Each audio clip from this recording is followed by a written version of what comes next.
Welcome to 10 minute school. আশা করি সবাই ভালো আছো। তো আজকে আমরা মাইক্রো অর্গানিজম বা অণুজীব চ্যাপ্টারের ম্যালেরিয়ার পরজীবী নিয়ে আলোচনা করব। সো আমি Mohammad Tauhidul Islam Emon, MBBS third year, sir Salimullah medical college Dhaka, আর আমাকে সহযোগিতা করেছেন ফারিয়া তাহসিন সাবা। সো ইনিশিয়ালি আমরা ম্যালেরিয়ার পরজীবী সম্পর্কে একটা বেসিক ধারণা নিব, বা ম্যালেরিয়ার যে ডিজিজটা আছে সেই ডিজিজটা সম্পর্কে আমরা কিছু জেনে নিব। ম্যালেরিয়া হচ্ছে বিশ্বের প্রাচীনতম রোগগুলোর মধ্যে অন্যতম, এবং তোমরা জেনে অবাক হবা যে এটা হচ্ছে খ্রিস্টপূর্ব 2700 অব্দের শুরুর দিকে চীন দেশেও ছিল, এবং এটা হচ্ছে অনুপম পর্যাবৃত্ত জ্বর হিসেবে নথিভুক্ত ছিল। অর্থাৎ 2700 অব্দের নথিভুক্ত ছিল, তার মানে আরো আগে থেকে এই রোগটা বা এই ডিজিজটা পৃথিবীতে ছিল। ক্লিয়ার? তো এখন দেখো, প্রাচীন যে রোমান সাম্রাজ্য ছিল, সেই এই পুরা রোমান সাম্রাজ্যটা ধ্বংস হয়ে গেছিল জাস্ট এই ম্যালেরিয়া রোগের কারণে। আর মধ্যযুগে একে বলা হতো জলাজ্বর বা মার্স ফিভার। ম্যালেরিয়া শব্দটি সর্বপ্রথম ব্যবহার করানো হচ্ছে বিজ্ঞানী টোর্টে। এটা হচ্ছে 1753 সালে উনি ম্যালেরিয়া শব্দটি সর্বপ্রথম ব্যবহার করেন। এই শব্দটার অর্থ হচ্ছে মেল শব্দের অর্থ হচ্ছে দূষিত, এবং এরিয়া শব্দটা আসছে এর থেকে, মানে AIR, যেটার অর্থ হচ্ছে বাতাস বা বায়ু। সো বায়ু থেকে, অর্থাৎ তখন ধারণা করা হইতো যে দূষিত বায়ু যদি কেউ সেবন করে তখন তার অ্যাকচুয়ালি ম্যালেরিয়া হয়।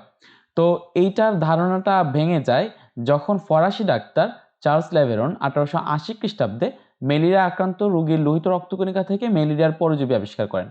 তখন এই ধারণাটা অ্যাকচুয়ালি ভেঙে যায় যে এইটা একটা পরজীবী দ্বারা ডিজিজটা ঘটতেছে, এটা কোনো দূষিত বায়ু দ্বারা ঘটতেছে না। এবং এই জন্য কিন্তু উনি 1907 খ্রিস্টাব্দে কিন্তু মেডিসিনে নোবেল পুরস্কারও পান। সব থেকে ইম্পর্টেন্ট জায়গাটা হচ্ছে, আমরা মেডিকেলে আমরা বেশিরভাগ শব্দ দেখি গ্রিক এবং ল্যাটিন টার্মের, বাট এই যে ম্যালেরিয়া যে শব্দটা, সেটা হচ্ছে ইতালীয় একটা টার্ম। সো এইটা হচ্ছে মেডিকেল এডমিশনের জন্য ইম্পর্টেন্ট, কজ এই জায়গাটাতে স্টুডেন্টরা খুব বেশি পাজল হবে, যে বলবে যে ম্যালেরিয়া শব্দটি কোন দেশের শব্দ, তখন স্টুডেন্টরা গ্রিক ল্যাটিন ওগুলো দিয়ে চলে আসবে, বাট এটা হচ্ছে একটা ইতালীয় শব্দ। এই জিনিসটা মাথায় রাখবা। ক্লিয়ার? আর এই যে ম্যালেরিয়ার পরজীবী আবিষ্কার করছিলেন হচ্ছে চার্লস লেভেরন। এটা হচ্ছে 1880 সালে উনি সেই জিনিসটা আবিষ্কার করছিলেন। কিন্তু এই যে এই পরজীবীটা কোন জায়গা থেকে আসলো সেটা সম্পর্কে কোনো আইডিয়া ছিল না, বা কিভাবে ছড়ায় ডিজিজটা সেটা সম্পর্কে কোনো আইডিয়া ছিল না। তো সেইটার আইডিয়া দেন হচ্ছে 1897 খ্রিস্টাব্দে ভারতে কর্মরত ব্রিটিশ সেনাবাহিনীর ডাক্তার, তখন তো ব্রিটিশ উপনিবেশ ছিল ভারতে অ্যাকচুয়ালি। তো সেই ব্রিটিশ সেনাবাহিনীর ডাক্তার স্যার রোনাল্ড রস উনি আবিষ্কার করেন যে এনোফিলিস গণভুক্ত মশকিরা, মানে যেই মশা আছে, এই সমস্ত মানে মশা থেকে এই সমস্ত রোগের জীবাণু এক দেহ থেকে অন্য দেহে বিস্তার ঘটায়। এবং এইটা ছিল একটা যুগান্তকারী আবিষ্কার, কারণ আমরা এইটার মাধ্যমে এই জিনিসটা বুঝতে পারতেছি যে একটা মশার মাধ্যমে সেই ডিজিজটা এক জায়গা থেকে অন্য জায়গায় ছড়ায়। তার মানে আমরা যদি সেই ডিজিজটা থেকে বাঁচতে চাই, আমরা ওষুধ না জানলেও আমরা মশা থেকে বেঁচে বেঁচে থাকবো, বা মশা যাতে আমাদেরকে না কামড়াইতে পারে সেইটার এগেইনস্টে আমরা কিছু স্টেপ নিয়েও আমাদের সেই ডিজিজটার সংক্রমণটা কমানো যায়। ঠিক আছে? সো দ্যাটস ওয়াই এটা ছিল একটা খুব যুগান্তকারী আবিষ্কার, এবং এটার জন্য উনি 1902 সালে চিকিৎসা বিজ্ঞানে নোবেল পুরস্কার পান। সো দেখো এখানে নোবেল পুরস্কার কে কত সালে পান, এটা দেখো যে অনেক আগে চার্লস লেভেরন কিন্তু তোমার স্যার রোনাল্ড রসের আগে কিন্তু উনি আবিষ্কারটা করছিলেন যে তোমার এই লোহিত রক্তকণিকায় ম্যালেরিয়ার পরজীবী থাকে, বা ম্যালেরিয়ার পরজীবী উনি পাইছিলেন। অর্থাৎ ওনার আবিষ্কারটা ছিল 1880 সালে। আর 1897 সালে স্যার রোনাল্ড রস এটা আবিষ্কার করছেন যে এনোফিলিস মশার মাধ্যমে এটা এক দেহ থেকে অন্য দেহে বিস্তার ঘটায়। কিন্তু স্যার রোনাল্ড রস চার্লস লেভেরনের পরে আবিষ্কার করলেও উনি কিন্তু নোবেল পুরস্কারটা আগে পাইছেন 1902 সালে। ঠিক আছে? চার্লস লেভেরন 1880 সালে সেটা আবিষ্কার করছেন, কিন্তু নোবেল পুরস্কার পাইছেন এই স্যার রোনাল্ড রসের আরো 5 বছর পরে, অর্থাৎ 1907-এ। ঠিক আছে? সো এই সালগুলোতে ভেজাল লাগাবা না, মেডিকেল এডমিশনে দিয়ে দিতে পারে, সো তুমি ভেজাল লাগাই চলে আসবা। ঠিক আছে? সো এখন আমরা যেটা দেখবো সেটা হচ্ছে, আমরা এতক্ষণ পর্যন্ত যা পড়ে আসছি, ম্যালেরিয়ার পরজীবী বা ভাইরাস ব্যাকটেরিয়া যাই পড়ে আসছি, সবগুলোতে আমাদের উদ্দেশ্য ছিল, পড়ার আর টার্মের উদ্দেশ্যটা ছিল যে সেইখানে আমরা কি করতেছিলাম, যে পরজীবীগুলার বা তোমার হচ্ছে ভাইরাস ব্যাকটেরিয়াগুলার আমরা বংশবৃদ্ধি করাইতেছিলাম। সেখানে কি করাইতেছিলাম, তাদের বংশবৃদ্ধি করাইতেছিলাম। এবং এইখানে ম্যালেরিয়ার পরজীবী নিয়ে যদি আমি একটা কথা বলি, একটা বেসিক ধারণা দিই। বেসিক ধারণাটা অবশ্য প্রথম তোমাদের ইয়াতে আমি দিয়ে দিছিলাম। বেসিক ধারণাটা তোমাদের যে প্রথম যেই লেকচার ছিল সে প্রথম লেকচারে দিয়ে দিছিলাম। তারপরে বলি, ম্যালেরিয়া পরজীবী হচ্ছে প্রোটিস্টা কিংডমের অন্তর্ভুক্ত একটা প্রাণী। সো একটা জীব। সো এটা খেয়াল করো, আমরা তো জানি যে এই প্রোটিস্টটা কি সেটা নিয়ে আমরা ক্লাস 19-এ পড়ে আসছি প্রোটিস্টটা। সো এই প্রোটিস্টটা মনে রাখা সেগুলো পড়ে আসছিলাম না। সো এই প্রোটিস্টার অন্তর্ভুক্ত একটা তোমার জীব, এবং এটা হচ্ছে তোমার এটার যদি সাব কিংডম আমরা চিন্তা করি তখন সেটা সাব কিংডম হচ্ছে প্রোটোজোয়া। প্রোটোজোয়া এবং এটা হচ্ছে একটা প্রকৃত কোষী একটা জীবাণু, অর্থাৎ এটা হচ্ছে তোমার এরকম সাইটোপ্লাজম আছে, তারপরে হচ্ছে এরকম ভাবে নিউক্লিয়াস আছে। তো এটা হচ্ছে প্রকৃত কোষী একটা তোমার জীবাণু। তো এই আমরা ভাইরাস দেখতেছিলাম যে সেটা একটা অকোষীয় জীবাণু, ব্যাকটেরিয়া ছিল একটা তোমার মানে অপ্রকৃত কোষী, মানে হচ্ছে তোমার প্রোক্যারিওটিক সেলের জীবাণু। আর এখানে ম্যালেরিয়ার যে জীবাণু আছে বা ম্যালেরিয়ার যে পরজীবী আছে সেটা হচ্ছে তোমার ইউক্যারিওটিক সেল, অর্থাৎ এইটার সেলের মধ্যে নিউক্লিয়াস আছে, তারপরে তোমার আরো যা যা থাকা দরকার সবগুলাই আছে আর কি। তো এটা হচ্ছে একটা বেসিক ধারণা, এর উপরে আর কোনো বেসিক ধারণার দরকার নেই আশা করি ম্যালেরিয়ার পরজীবী সম্পর্কে। জাস্ট এই জিনিসটা মাথায় রাখো, তাহলে ম্যালেরিয়ার পরজীবী হচ্ছে ওয়ান কাইন্ড অফ প্রোটোজোয়া, একটা প্রকৃত কোষী একটা পরজীবী। ঠিক আছে, প্রকৃত কোষী অর্থাৎ সেটার নিউক্লিয়ার অ্যানভেলাপ আছে, দেন মাইটোকন্ড্রিয়া আছে, দেন তোমার আর অন্যান্য আছে। তো আমরা যে সমস্ত পরজীবী বা জীবাণু যে সমস্ত ইয়াগুলো পড়ে আসতেছিলাম, ভাইরাস ব্যাকটেরিয়া সবগুলোতে আমি একটা এম দেখাচ্ছিলাম, তারা মানব দেহকে অ্যাটাক করার সাথে সাথে তাদের টার্গেটটা থাকে তারা যেন বংশবৃদ্ধিটা করতে পারে, তারা যেন কি করতে পারে, তারা যেন সামহাও তাদের বংশবৃদ্ধিটা করতে পারে। সো ম্যালেরিয়ার পরজীবী সেটার ব্যতিক্রম না। ম্যালেরিয়ার পরজীবীও যখন মানুষের দেহে প্রবেশ করবে এই মশার দেহ থেকে, এই আমি বলেই ফেলাম যে এনোফিলিস গণভুক্ত মশার মাধ্যমে ছড়ায়। সো মশা যখন কামড় দিবে, সো মশার লালা গ্রন্থি থেকে মশার লালা গ্রন্থিতে অ্যাকচুয়ালি এই মানে জীবাণুটা অবস্থান করে, এবং এই জীবাণুটাকে এই দশাটাকে বলা হয় হচ্ছে তোমার স্পুরোজয়েড দশা। স্পুরোজয়েড, এটাকে কি বলা হয়? স্পুরোজয়েড দশা। সো এই স্পুরোজয়েড দশার জীবাণু, ম্যালেরিয়া পরজীবীর স্পুরোজয়েড দশার জীবাণু অ্যাকচুয়ালি মশার লালা গ্রন্থিতে অবস্থান করে, এবং সেই মশাটা যখন একজন মানুষের বডিতে কামড় দেয় তখন সেই মানুষের রক্তের মধ্যে সেই স্পুরোজয়েড দশার জীবাণুটা হচ্ছে ছড়ায় যায়, এবং তাদের এখন টার্গেটটা থাকবে তারা কিভাবে সেখানে বংশবৃদ্ধিটা করতে পারবে। ক্লিয়ার? সো এখন খেয়াল করো, সো মানবদেহের জীবন, এখন আমরা দেখবো যে এই জিনিসটা দেখো যে মানবদেহের জীবন চক্র, অর্থাৎ ম্যালেরিয়ার যে পরজীবী আছে সেই পরজীবীটা অ্যাকচুয়ালি দুইটা তোমার পোষক দেহে বসবাস করে, একটা হচ্ছে মানুষের দেহে আর একটা হচ্ছে তোমার মশার দেহে। সো আমরা দুইটা আলাদা আলাদা ভাবে পড়বো, অর্থাৎ মানব দেহে সে কিভাবে জীবন চক্রটা ঘটায় সেটা দেখব, তারপরে আমরা মশার দেহে সে কিভাবে জীবন চক্রটা ঘটায় সেটা দেখব। সো মানব দেহে সে যে জীবন চক্রটা ঘটায়, অর্থাৎ মানব দেহের মেইন যে অর্গানগুলোকে বা মেইন যে সেলগুলোকে অ্যাটাক করে, সেই সেলগুলো হচ্ছে যকৃতের সেল বা লিভারের সেল এবং লোহিত রক্তকণিকা বা রেড ব্লাড সেলের আমাদের যেই মানে এগুলো আছে, কণিকাগুলো আছে, সেইগুলোকে অ্যাটাক করে। দ্যাট মিনস এটা আমাদের ফার্স্ট মাথায় আনতে হবে যে ম্যালেরিয়ার যে পরজীবীগুলো আছে সেগুলো অ্যাটাক করে আমাদের লিভার বা আমাদের যকৃতকে এবং আমাদের রেড ব্লাড সেল বা লোহিত রক্তকণিকাকে। সো এটা হচ্ছে এদের টার্গেট, তো মানবদেহের যে জীবন চক্রটা ঘটে, মানবদেহে ম্যালেরিয়া পরজীবী যে জীবন চক্রটা ঘটায় সেই জীবন চক্রটা হচ্ছে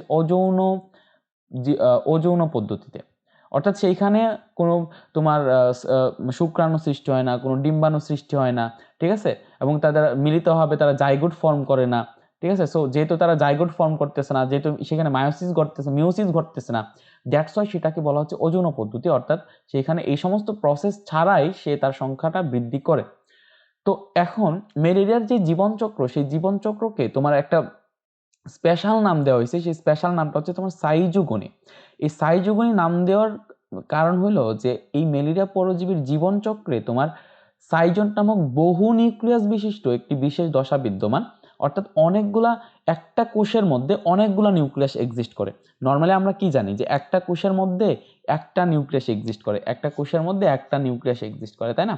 সো ম্যালেরিয়া পরজীবীর এই যে জীবনচক্রে মানবদেহে যখন সে জীবনচক্র ঘটায় তখন সেইখানে এই একটা কোষের মধ্যে তার অনেকগুলা নিউক্লিয়াস এক্সিস্ট করে। সো এই একটা কোষের মধ্যে যেহেতু অনেকগুলা নিউক্লিয়াস এক্সিস্ট করে, যখন একটা কোষের মধ্যে অনেকগুলা নিউক্লিয়াস এক্সিস্ট করবে তখন সেই দশাটাকে বলা হয় সাইজন্ট দশা, বা সেইটাকে আমরা সাইজন্ট হিসেবে ডিফাইন করব। সো এই ম্যালেরিয়া পরজীবীর জীবনচক্রে এই সাইজন্ট দশাটা যেহেতু বিদ্যমান, সো এই সাইজন্ট দশা বিদ্যমান থাকার কারণে ম্যালেরিয়া পরজীবীর যে জীবনচক্র, সেই জীবনচক্রকে বলা হয় সাইজোগনি। ক্লিয়ার? তাহলে মানবদেহে সংগঠিত সাইজোগনিককে দুইটি ভাগে ভাগ করা যায়। এই জায়গাটা খুব ইম্পর্টেন্ট, মানবদেহে সংগঠিত সাইজোগনিককে দুইটা ভাগে ভাগ করা যায়। কি কি? একটা হচ্ছে হ্যাপাটিক সাইজোগনি বা যকৃত সাইজোগনি, আর একটা হচ্ছে তোমার এরিথ্রোসাইটিক সাইজোগনি বা লোহিত রক্তকণিকায় সাইজোগনি। অর্থাৎ লোহিত রক্তকণিকা মানে তো ইরিথ্রোসাইট, তাই না? সো সেই ইরিথ্রোসাইটে তার যে সাইজন দশাটা যায় সেটাকে বলা হয় ইরিথ্রোসাইটিক সাইজোগনি। আর হ্যাপাটিক সাইজোগনি মানে যকৃত বা লিভারে সে যখন জীবনচক্রটা ঘটায় তখন তার সাইজন ফর্ম হয়। সো এইটাকে বলা হয় হচ্ছে হ্যাপাটিক সাইজোগনি বা তোমার যকৃত সাইজোগনি। ঠিক আছে, এখন এই হ্যাপাটিক বা যকৃত সাইজোগনি সম্পর্কে আমরা ইনিশিয়ালি ডিটেলস পড়বো, তারপরে আমরা এরিথ্রোসাইটিক সাইজোগনি বা লোহিত রক্তকণিকা সাইজোগনি সম্পর্কে ডিটেলস পড়বো। তো এই হ্যাপাটিক বা যকৃত সাইজোগনি তাকে পরবর্তীতে আবার দুইটা পর্যায়ে ভাগ করা যায়, এবং সেই যেটা ভাগ করছেন সেটা মানে ভাগ করছেন হচ্ছে বিজ্ঞানী শর্ট এবং গার্নহাম। ওনারা 1948-এ মানুষের যকৃতে ম্যালেরিয়া পরজীবীর হ্যাপাটিক সাইজোগনি চক্রের বর্ণনা দেন। হ্যাপাটিক সাইজোগনি নিম্নলিখিত দুটি পর্যায়ের মাধ্যমে সংঘটিত হয়। একটা হচ্ছে তোমার pre erythrocytic schizogony hepatic schizogony, আর একটা হচ্ছে এক্সো এরিথ্রোসাইটিক হ্যাপাটিক সাইজোগনি। ঠিক আছে, সো প্রি মিনস হচ্ছে তোমার যে এরিথ্রোসাইটিক মানে এরিথ্রোসাইটিক সাইজোগনির আগের সাইজোগনি, এবং এক্সো এরিথ্রোসাইটিক সাইজোগনিও হচ্ছে তোমার এটাও বোঝাচ্ছে যে তোমার এরিথ্রোসাইটিক সাইজোগনির আগের সাইজোগনি। বুঝতে পারছো ব্যাপারটা? সো ইনিশিয়ালি যকৃতে সাইজোগনি ঘটে, তারপরে হচ্ছে ইরিথ্রোসাইটে সাইজোগনি ঘটে বা লোহিত রক্তকণিকায় সাইজোগনি ঘটে। সো আমরা কি বললাম যে হ্যাপাটিক সাইজোগনি বা যকৃত সাইজোগনিকে আমরা ইনিশিয়ালি দুইটা ভাগে ভাগ করছি। একটা হচ্ছে তোমার প্রি এরিথ্রোসাইটিক হ্যাপাটিক সাইজোগনি, আর একটা হচ্ছে এক্সো এরিথ্রোসাইটিক হ্যাপাটিক সাইজোগনি। ঠিক আছে, সো ইনিশিয়ালি আমরা প্রি এরিথ্রোসাইটিক হ্যাপাটিক সাইজোগনি সম্পর্কে ডিটেলস পড়বো, তারপরে আমরা এক্সো এরিথ্রোসাইটিক হ্যাপাটিক সাইজোগনি সম্পর্কে ডিটেলস পড়বো, তারপরে আমরা পড়বো হচ্ছে তোমার এরিথ্রোসাইটিক সাইজোগনি বা লোহিত রক্তকণিকা। অর্থাৎ আমরা যেই ম্যালেরিয়ার পরজীবীর যে স্পুরুজয়েড দশাটা নিয়ে কাজ শুরু করব, আমরা আমাদের টার্গেট থাকবে আমরা এরকম আরো হাজার হাজার স্পুরুজয়েড যেন তৈরি করতে পারি।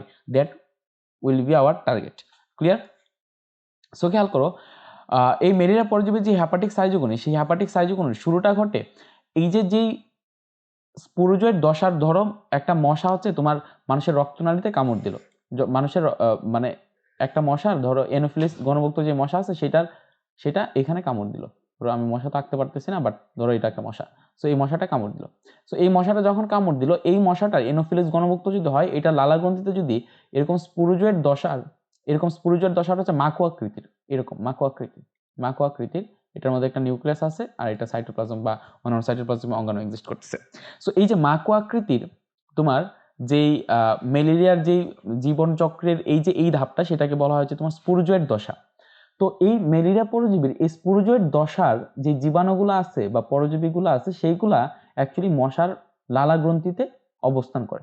সো এই মশা যখন আমাদের এই হাতের মধ্যে বা কোনো এক জায়গায় কামড় দেয়, তখন মশা কি করে, সে তার লালাটাকে আগে ওই আমাদের যেই জায়গাতে সে কামড় দিচ্ছে সেই জায়গাতে সে আগে লালাটাকে ছাড়ে। সেটার কারণ হচ্ছে লালাটা একটা অ্যান্টিকোয়াগুলেন্ট হিসেবে কাজ করে। অর্থাৎ ধরো নর্মালি যখন আমাদের কোনো রক্তনালী ক্ষতিগ্রস্ত হয়, তখন কি হয়, এইদিকে অণুচক্রিকা এসে রক্ত জমাট বাঁধানোর ট্রাই করে, তাই না?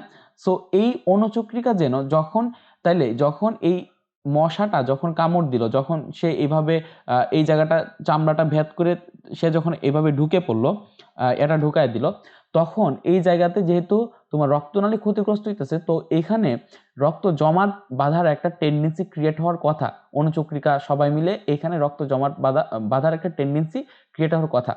বাট এখানে যদি রক্তটা জমাট বেঁধে যায়, তাহলে কিন্তু সেই মশাটা এখান থেকে রক্তটাকে কালেক্ট করতে পারবে না। সো দ্যাটস ওয়াই মশা আগে কি করে, এখানে আগে একটা এখানে তার লালাটাকে ছাড়ে। সো সে যখন এখানে লালাটাকে ছাড়ে, তখন হচ্ছে লালাটার মধ্যে কিছু অ্যান্টিকোয়াগুলেন্ট সাবস্টেন্স থাকে। অ্যান্টিকোয়াগুলেন্ট সাবস্টেন্স মানে কি?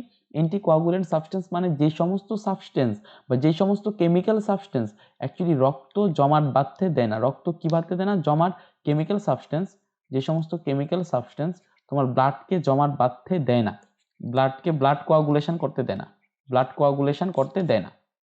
সো সেগুলোকে বলা হয় অ্যান্টিকোয়াগুলেন্ট।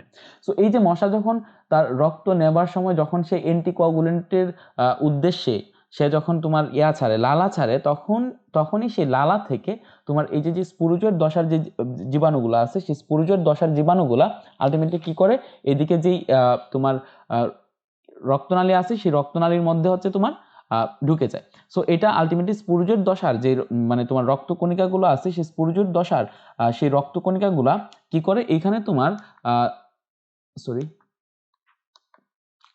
তোমার এই রক্তর স্রোতে এখন সেটা প্রবেশ করে।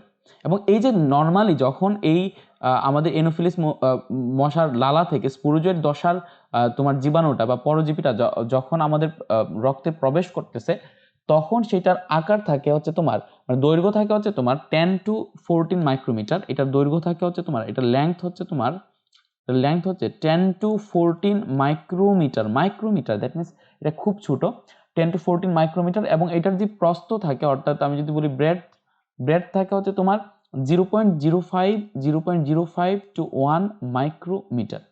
ক্লিয়ার? তো এই স্পুরুজয়েড দশার এখন সেই জীবাণুটা বা সেই পরজীবীটা এখন কোন জায়গায় অবস্থান করতেছে? আমাদের রক্তস্রোতে অবস্থান করতেছে। এবং সেটা যেটা হবে সেটা হচ্ছে আমাদের লিভার, ধরো যে অনেক ডিফারেন্ট টাইপের সাবস্টেন্স উৎপন্ন করতে হয়। ধরো এটা পুরোটাই হচ্ছে আমাদের লিভার, এটা পুরোটাই হচ্ছে আমাদের লিভার, এটা পুরোটাই হচ্ছে আমাদের লিভার, কারণ এখানে আমরা লিভার সেল নিয়ে কাজ করছি, তাই না? এটা হচ্ছে পুরোটাই আমাদের লিভার, যদি লিভারের মানে শেপ হয় নাই। আচ্ছা, তো এটা হচ্ছে ধরো পুরোটাই আমাদের লিভার এবং লিভারের এটা হচ্ছে সেল।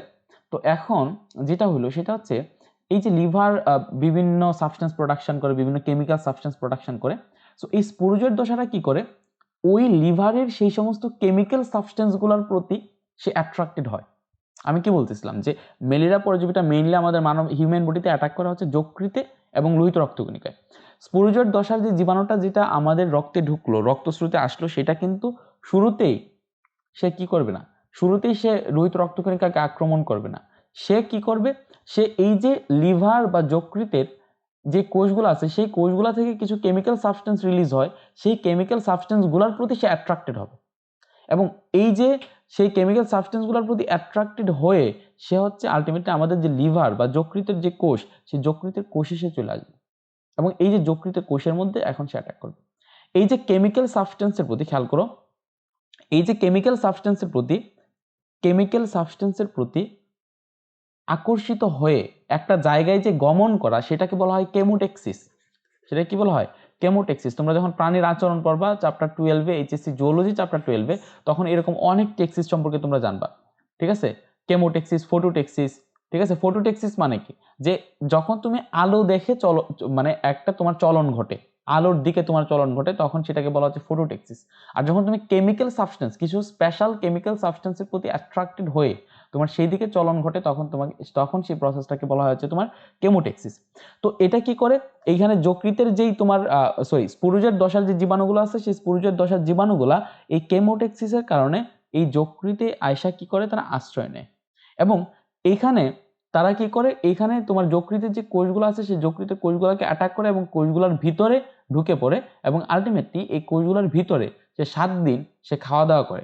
অর্থাৎ এইখানে যে তোমার ইয়াটা আছে, এখানে যেই স্পুরুজের দশার যেই এটাকে দেখতেছো, এই স্পুরুজের দশার জীবাণুটা কি করবে, এইটার যকৃতের কোষের ভিতর ঢুকে সে 7 দিন সে ইচ্ছা মতো খাওয়া দাওয়া করবে। তার তার যত টাইপের এনার্জি দরকার, যত টাইপের যা সাবস্টেন্স দরকার, সে এই যকৃত কোষ থেকে নিবে এবং যকৃত কোষের যে নিউক্লিয়াস আছে সেই নিউক্লিয়াসটা কিন্তু আস্তে আস্তে বিকৃত হয়ে যাবে। এবং এই মাকু আকৃতির জিনিসটা যখন তোমার খাবার নিতে থাকে, তখন তুমি একটা জিনিস চিন্তা করে দেখো যে এরকম যদি একটা বেলুন থাকে, তো এই বেলুন এইরকম মাকু আকৃতির শেপটা যদি একটা বেলুন থাকে, তুমি যদি সেই বেলুনটার ভিতরে বাতাস ভরতেই থাকো, তখন দেখবো যে একটা টাইমে গিয়ে বেলুনটা হচ্ছে তোমার গোল হয়ে গেছে। সো ঠিক এরকম যে এই স্পুরুজয়েড দশার যে ইয়াটা আছে, স্পুরুজয়েড দশার যে তোমার জীবাণুটা আছে, সেই স্পুরুজয়েড দশার জীবাণুটা এত খাইতে থাকে, মানে লিভার সেল থেকে সে এত পুষ্টি গ্রহণ করে, এত খাওয়া দাওয়া করে এবং পুরা 7 দিন সে খাওয়া দাওয়া করে এবং এই 7 দিন খাওয়া দাওয়ার কারণে সে একেবারে মানে এরকম ভাবে যে বেলুনের মতো সে ফুলে যায় এবং একটা টাইমে সে গুল হয়ে যায়। এই যে যখন এই যকৃত কোষে এই স্পুরুজের দশার যে ম্যালেরিয়ার যে জীবাণু ছিল, সেই স্পুরুজের দশার ম্যালেরিয়ার জীবাণু গোল হয়ে গেল, তখন সেই দশাটাকে বলা হয় তোমার ক্রিপ্টোজয়েড। তখন সেই দশাটাকে কি বলা হয়? ক্রিপ্টোজয়েড। তাহলে সেটাকে কি বলা হয়? ক্রিপ্টোজয়েড। তাহলে খেয়াল করো, প্রথম যে দশাটা ছিল সেটার নাম হচ্ছে স্পুরুজয়েড, তারপরে দশাটার নাম হচ্ছে ক্রিপ্টোজয়েড। তোমাদের একটা নেমোনিক্স দিয়ে দিই, ম্যালেরিয়া পরজীবীর hepatic pre erythrocytic hepatic schizogonic স্টেপগুলো মনে রাখার ওয়েটা হচ্ছে, তুমি এভাবে মনে রাখতে পারো, এই লাইনটা দিয়ে মনে রাখবা। More crisis in gentle cricket cricket sport ঠিক আছে, more crisis in gentle cricket sport, এখানে উল্টা থেকে চলে আসবা এখানে, তো তুমি পুরাটা স্টেপ লাইন বাই লাইন পেয়ে যাবা। কিরকম খেয়াল করো, এখানে তোমার স্পোর্ট মানে হচ্ছে স্পুরুজয়েট, স্পোর্ট মানে কি স্পুরুজয়েট, স্পোর্ট মানে হচ্ছে স্পুরুজয়েট। আর এই যে স্পোর্টের পরে কি আসতেছে তাহলে ক্রিকেট, তুমি এই বরাবর যদি আসো, এই বরাবর যদি আসো, তাহলে স্পোর্টের পরে কি আসতেছে ক্রিকেট, এই ক্রিকেট মানে হচ্ছে তোমার ক্রিপ্টোজয়েট, এই যে ক্রিপ্টোজয়েট দশা, ক্রিপ্টোজয়েট। তারপরে এই যে দেখতেছো তোমার জেন্ট, ঠিক আছে জেন্ট, তো এখান থেকে আসছে তোমার সাইজন্ট, ঠিক আছে সাইজেন্ট বা সাইজন্ট, সাইজেন্ট দশা। তারপরে দেখো এখানে আসছে হচ্ছে মোর ক্রাইসিস, মোর ক্রাইসিসের ক্রাইসিস থেকে আসছে হচ্ছে তোমার ক্রিপ্টো, আর এই মোর থেকে আসছে হচ্ছে তোমার মেরু জয়েট, ক্রিপ্টো মেরু, দ্যাট মিনস তারপর শেষে জয়েট থাকতেছে ক্রিপ্টো মেরু জয়েট। তার মানে তুমি যে প্রি ইলেকট্রোসাইটিক হেপাটিক সাইজোগোনিক স্টেপগুলো তুমি এভাবে মনে রাখতে পারবা। ফার্স্ট স্টেপ হচ্ছে স্পুরোজয়েট, তারপরে হচ্ছে তোমার ক্রিপ্টোজয়েট, তারপরে হচ্ছে তোমার সাইজন্ট, তারপরে হচ্ছে ক্রিপ্টো মেরুজয়েট, শেষ ক্রিপ্টো মেরুজয়েট। আমি আবার বলতেছি, more crisis in gentle cricket sport, more crisis in gentle cricket sport. So sport মানে স্পুরোজয়েট, ক্রিকেট মানে ক্রিপ্টোজয়েট, জেন্ট মানে সাইজন্ট, আর মোর ক্রাইসিস মানে ক্রিপ্টো মেরুজয়েট। ক্লিয়ার? সো তারপরে কি হয়, তারপরে আমি কি বলতেছিলাম যে এইখানে একটা একটা একটা ভাইরাস বা একটা ব্যাকটেরিয়া বা একটা পরজীবী যাই ঢুকুক না কেন, তার টার্গেট থাকবে সে যেন সংখ্যা বৃদ্ধি করতে পারে। সো এই সংখ্যা বৃদ্ধির স্বার্থে সে কি করলো, খাওয়া দাওয়া করলো, যে একটু পরে আমার সংখ্যা বৃদ্ধি করতে হবে, আমি ভাগ হয়ে অনেকগুলা পরজীবী হয়ে যাব, সো আমার যেহেতু সংখ্যা বৃদ্ধি করতে হবে সেহেতু সে খাওয়া দাওয়া করলো, এবং খাওয়া দাওয়া করে সে গোল হলো। সো গোলাকার এই যে যে ধাপটা, সেই ধাপটাকে বলা হচ্ছে কি তোমার ক্রিপ্টোজয়েট। তো আমার এখন টার্গেট কি ভাই, আমি কি বলতেছিলাম শুরুর দিক থেকে, আমি কি বলতেছিলাম যে আমার টার্গেট হচ্ছে যেন আমি আরো এরকম স্পুরোজয়েট তৈরি করতে পারি, আরো এরকম নিউক্লিয়াস বিশিষ্ট এবং সাইটোপ্লাজম বিশিষ্ট এরকম পরজীবী তৈরি করতে পারি। দ্যাটস ওয়াই এখন যেটা করবে সেটা হচ্ছে এখানের, এখানে যে কোষটা আছে সেই কোষটা, অর্থাৎ যে ক্রিপ্টোজয়েট যেই এটা ছিল, দশাটা ছিল, সেই ক্রিপ্টোজয়েট দশার যে জীবাণু, সেই জীবাণুটা অনেকটা বড় হয়ে যাবে, এবং অনেকটা বড় হয়ে গিয়ে তার ভিতরে যে নিউক্লিয়াস ছিল, সেই তার ভিতরে নিউক্লিয়াস, সেই নিউক্লিয়াস মাইটোসিস পদ্ধতি, কোষ মাইটোসিস পদ্ধতিতে অনেকগুলা তোমার প্রজাতিভেদে সাধারণত 1000 থেকে 1200 বিশিষ্ট এরকম 1000 থেকে 1200টা এরকম তোমার নিউক্লিয়াস ফর্ম করবে। অর্থাৎ এইখানে একটা নিউক্লিয়াস ছিল, দেখো তার স্ট্র্যাটেজিটা কি, তার স্ট্র্যাটেজি হচ্ছে আমি যদি নতুন এরকম পরজীবী তৈরি করতে চাই, আমার নতুন কি লাগবে, নতুন নিউক্লিয়াস লাগবে, নতুন সাইটোপ্লাজম লাগবে। That's it. একটা স্পোরোজয়েট দশার জীবাণু কি দ্বারা গঠিত, মাঝখানে নিউক্লিয়াস, তার চারপাশে হচ্ছে সাইটোপ্লাজম। That's it.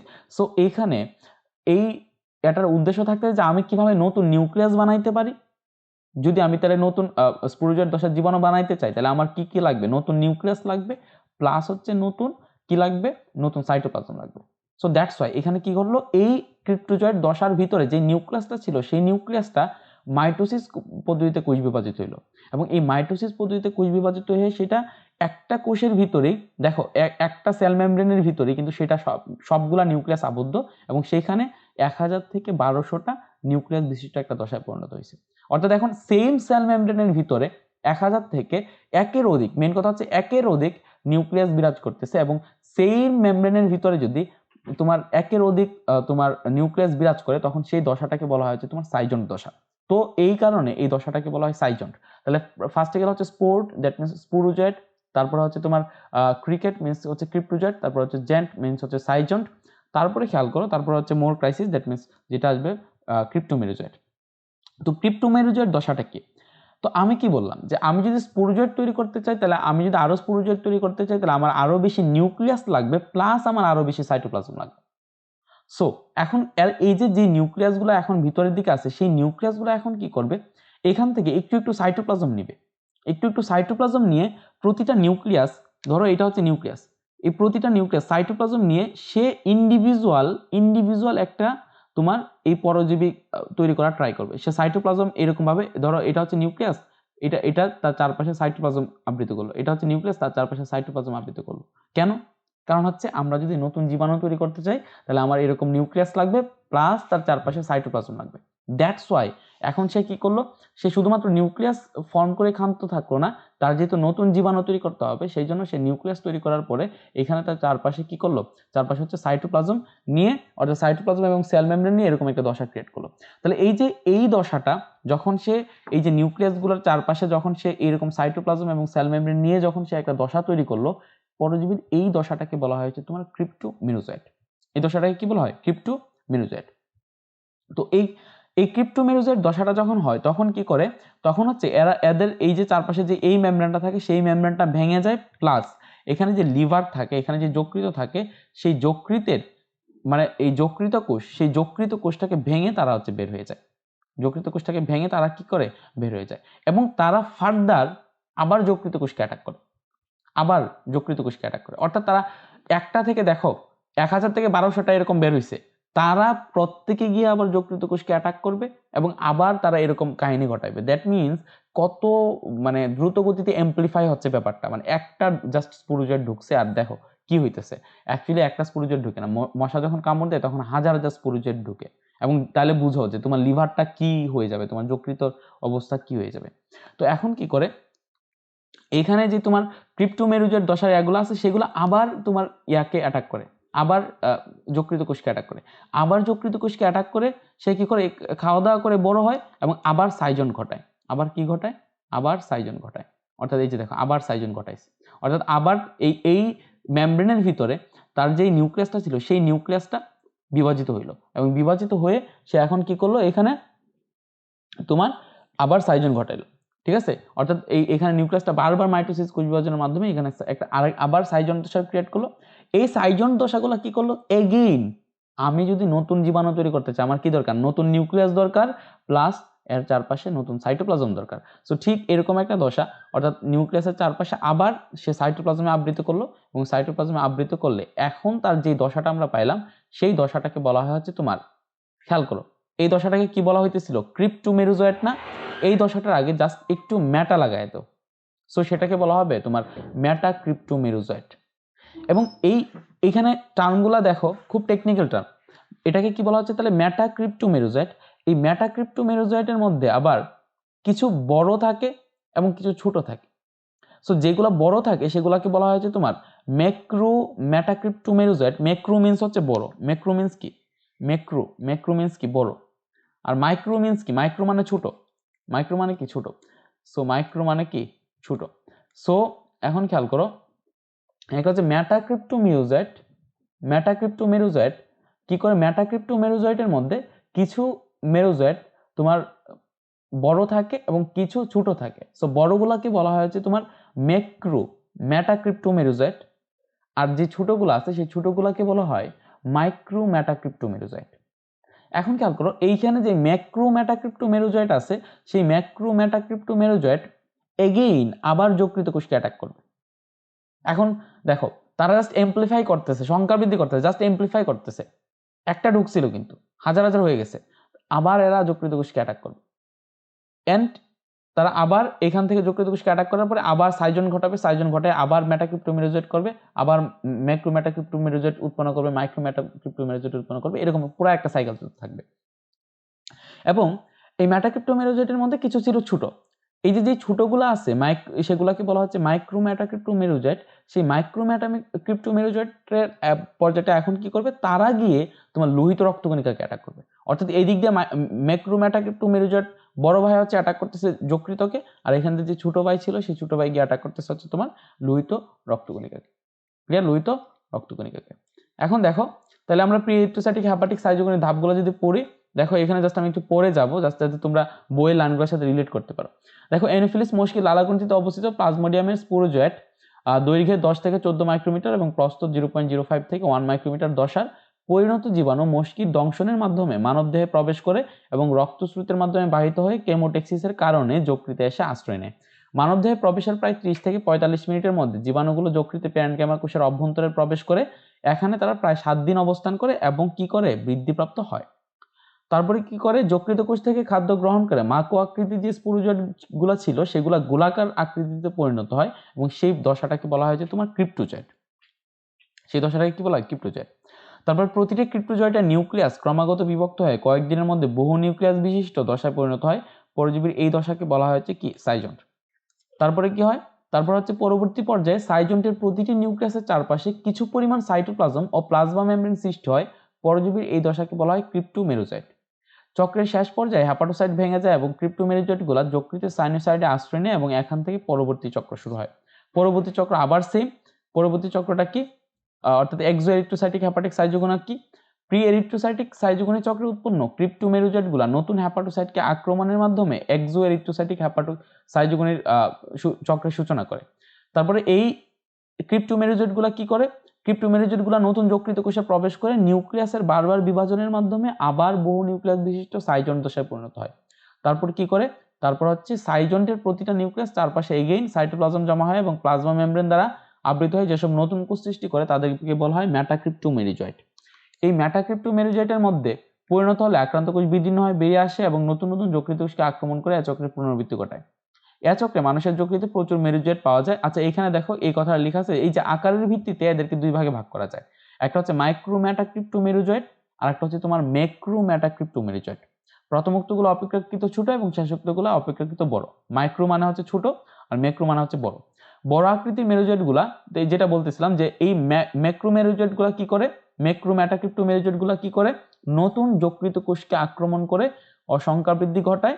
আর ছোট মেরুজয়েটগুলা কি করে, যকৃত কোষকে আক্রমণের পরিবর্তে তারা হচ্ছে তোমার রক্তস্রোতে চলে আসে এবং মানুষের লোহিত রক্তকণিকায় প্রবেশ করে। এই যে স্পোরোজয়েট থেকে এই অবস্থা পর্যন্ত পৌঁছাতে পরজীবীর প্রায় 7 থেকে 10 দিন সময় লাগে। মেরুজয়েটগুলা ম্যালেরিয়ার কিন্তু কোনো লক্ষণ প্রকাশ করে না, ঠিক আছে। বছরের পর বছর ধরে এরা যকৃত কোষের সাইজোগনি চালিয়ে যেতে পারে। ক্লিয়ার? এখন আমরা যাব হচ্ছে তোমার এরিথ্রোসাইটিক সাইজোগনি, অর্থাৎ এখানে যে আমরা মাইক্রোমেটাক্রিপ্টোমেরোজয়েটগুলো দেখতেছিলাম, সেই মাইক্রোমেটাক্রিপ্টোমেরোজয়েট অ্যাকচুয়ালি লোহিত রক্তকণিকাকে কিভাবে অ্যাটাক করে এবং অ্যাটাক করার পরে কি ঘটে। তো এখানে এই যে যেগুলাকে দেখতে পারতেছো সেগুলো হচ্ছে লিভার থেকে আসছে এবং এগুলাকে বলা হচ্ছে মাইক্রোমেটাক্রিপ্টোমেরোজয়েট। তো এই মাইক্রোমেটাক্রিপ্টোমেরোজয়েটকে আমরা সংক্ষেপে একেবারে মেরোজয়েটও বলি কখনো কখনো। সো এই মাইক্রোমেটাক্রিপ্টোমেরোজয়েটগুলো কি করে, এরা লোহিত রক্তকণিকায় প্রবেশ করে। Again same cycle.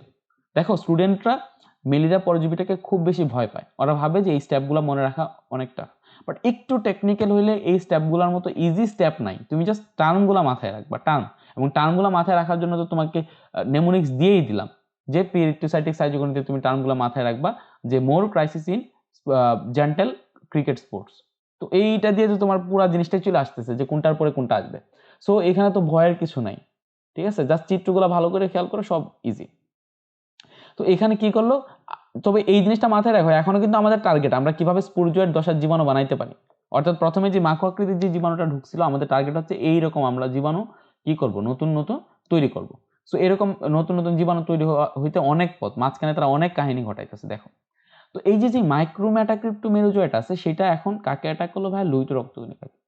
এবং লোহিত রক্তকণিকাকে অ্যাটাক করার পরে, যকৃতকে অ্যাটাক করার পরে যা করছিল এখনও তাই করবে। এখন সে কি করবে, খাদ্য গ্রহণ করবে। খাদ্য গ্রহণ করে সে অনেক মোটাসোটা হবে, অনেক বড় হবে, এবং এইটার ভিতরে নিউক্লিয়াসের পাশে এই জায়গাটাতে একটা ছোট কোষ গহ্বর দেখা যাবে। আমরা আগে বলতেছিলাম যে ম্যালেরিয়ার পরজীবী হচ্ছে তোমার প্রকৃত কোষী। সো তার মধ্যে কোষের সমস্ত অঙ্গাণু থাকবে, নিউক্লিয়াস থাকবে, কোষ গহ্বর থাকবে, বাকি যা কিছু আছে সবকিছুই, যা যা থাকা দরকার সবকিছুই তার বডির মধ্যে হচ্ছে তোমার থাকবে। ক্লিয়ার?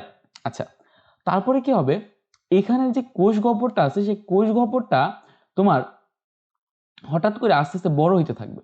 এবং এই যে কোষ গহ্বরটা যখন বড় হইতে থাকবে, তখন এই কোষ গহ্বরটাকে যদি তুমি বড় করে দিতে থাকি, তখন নিউক্লিয়াসটা কি হবে তোমার, মূলত নিউক্লিয়াসটা সেন্টারের দিকে থাকে। সো সেই সেন্টার থেকে সেটা হচ্ছে তোমার পাশের দিকে সরে যেতে থাকবে।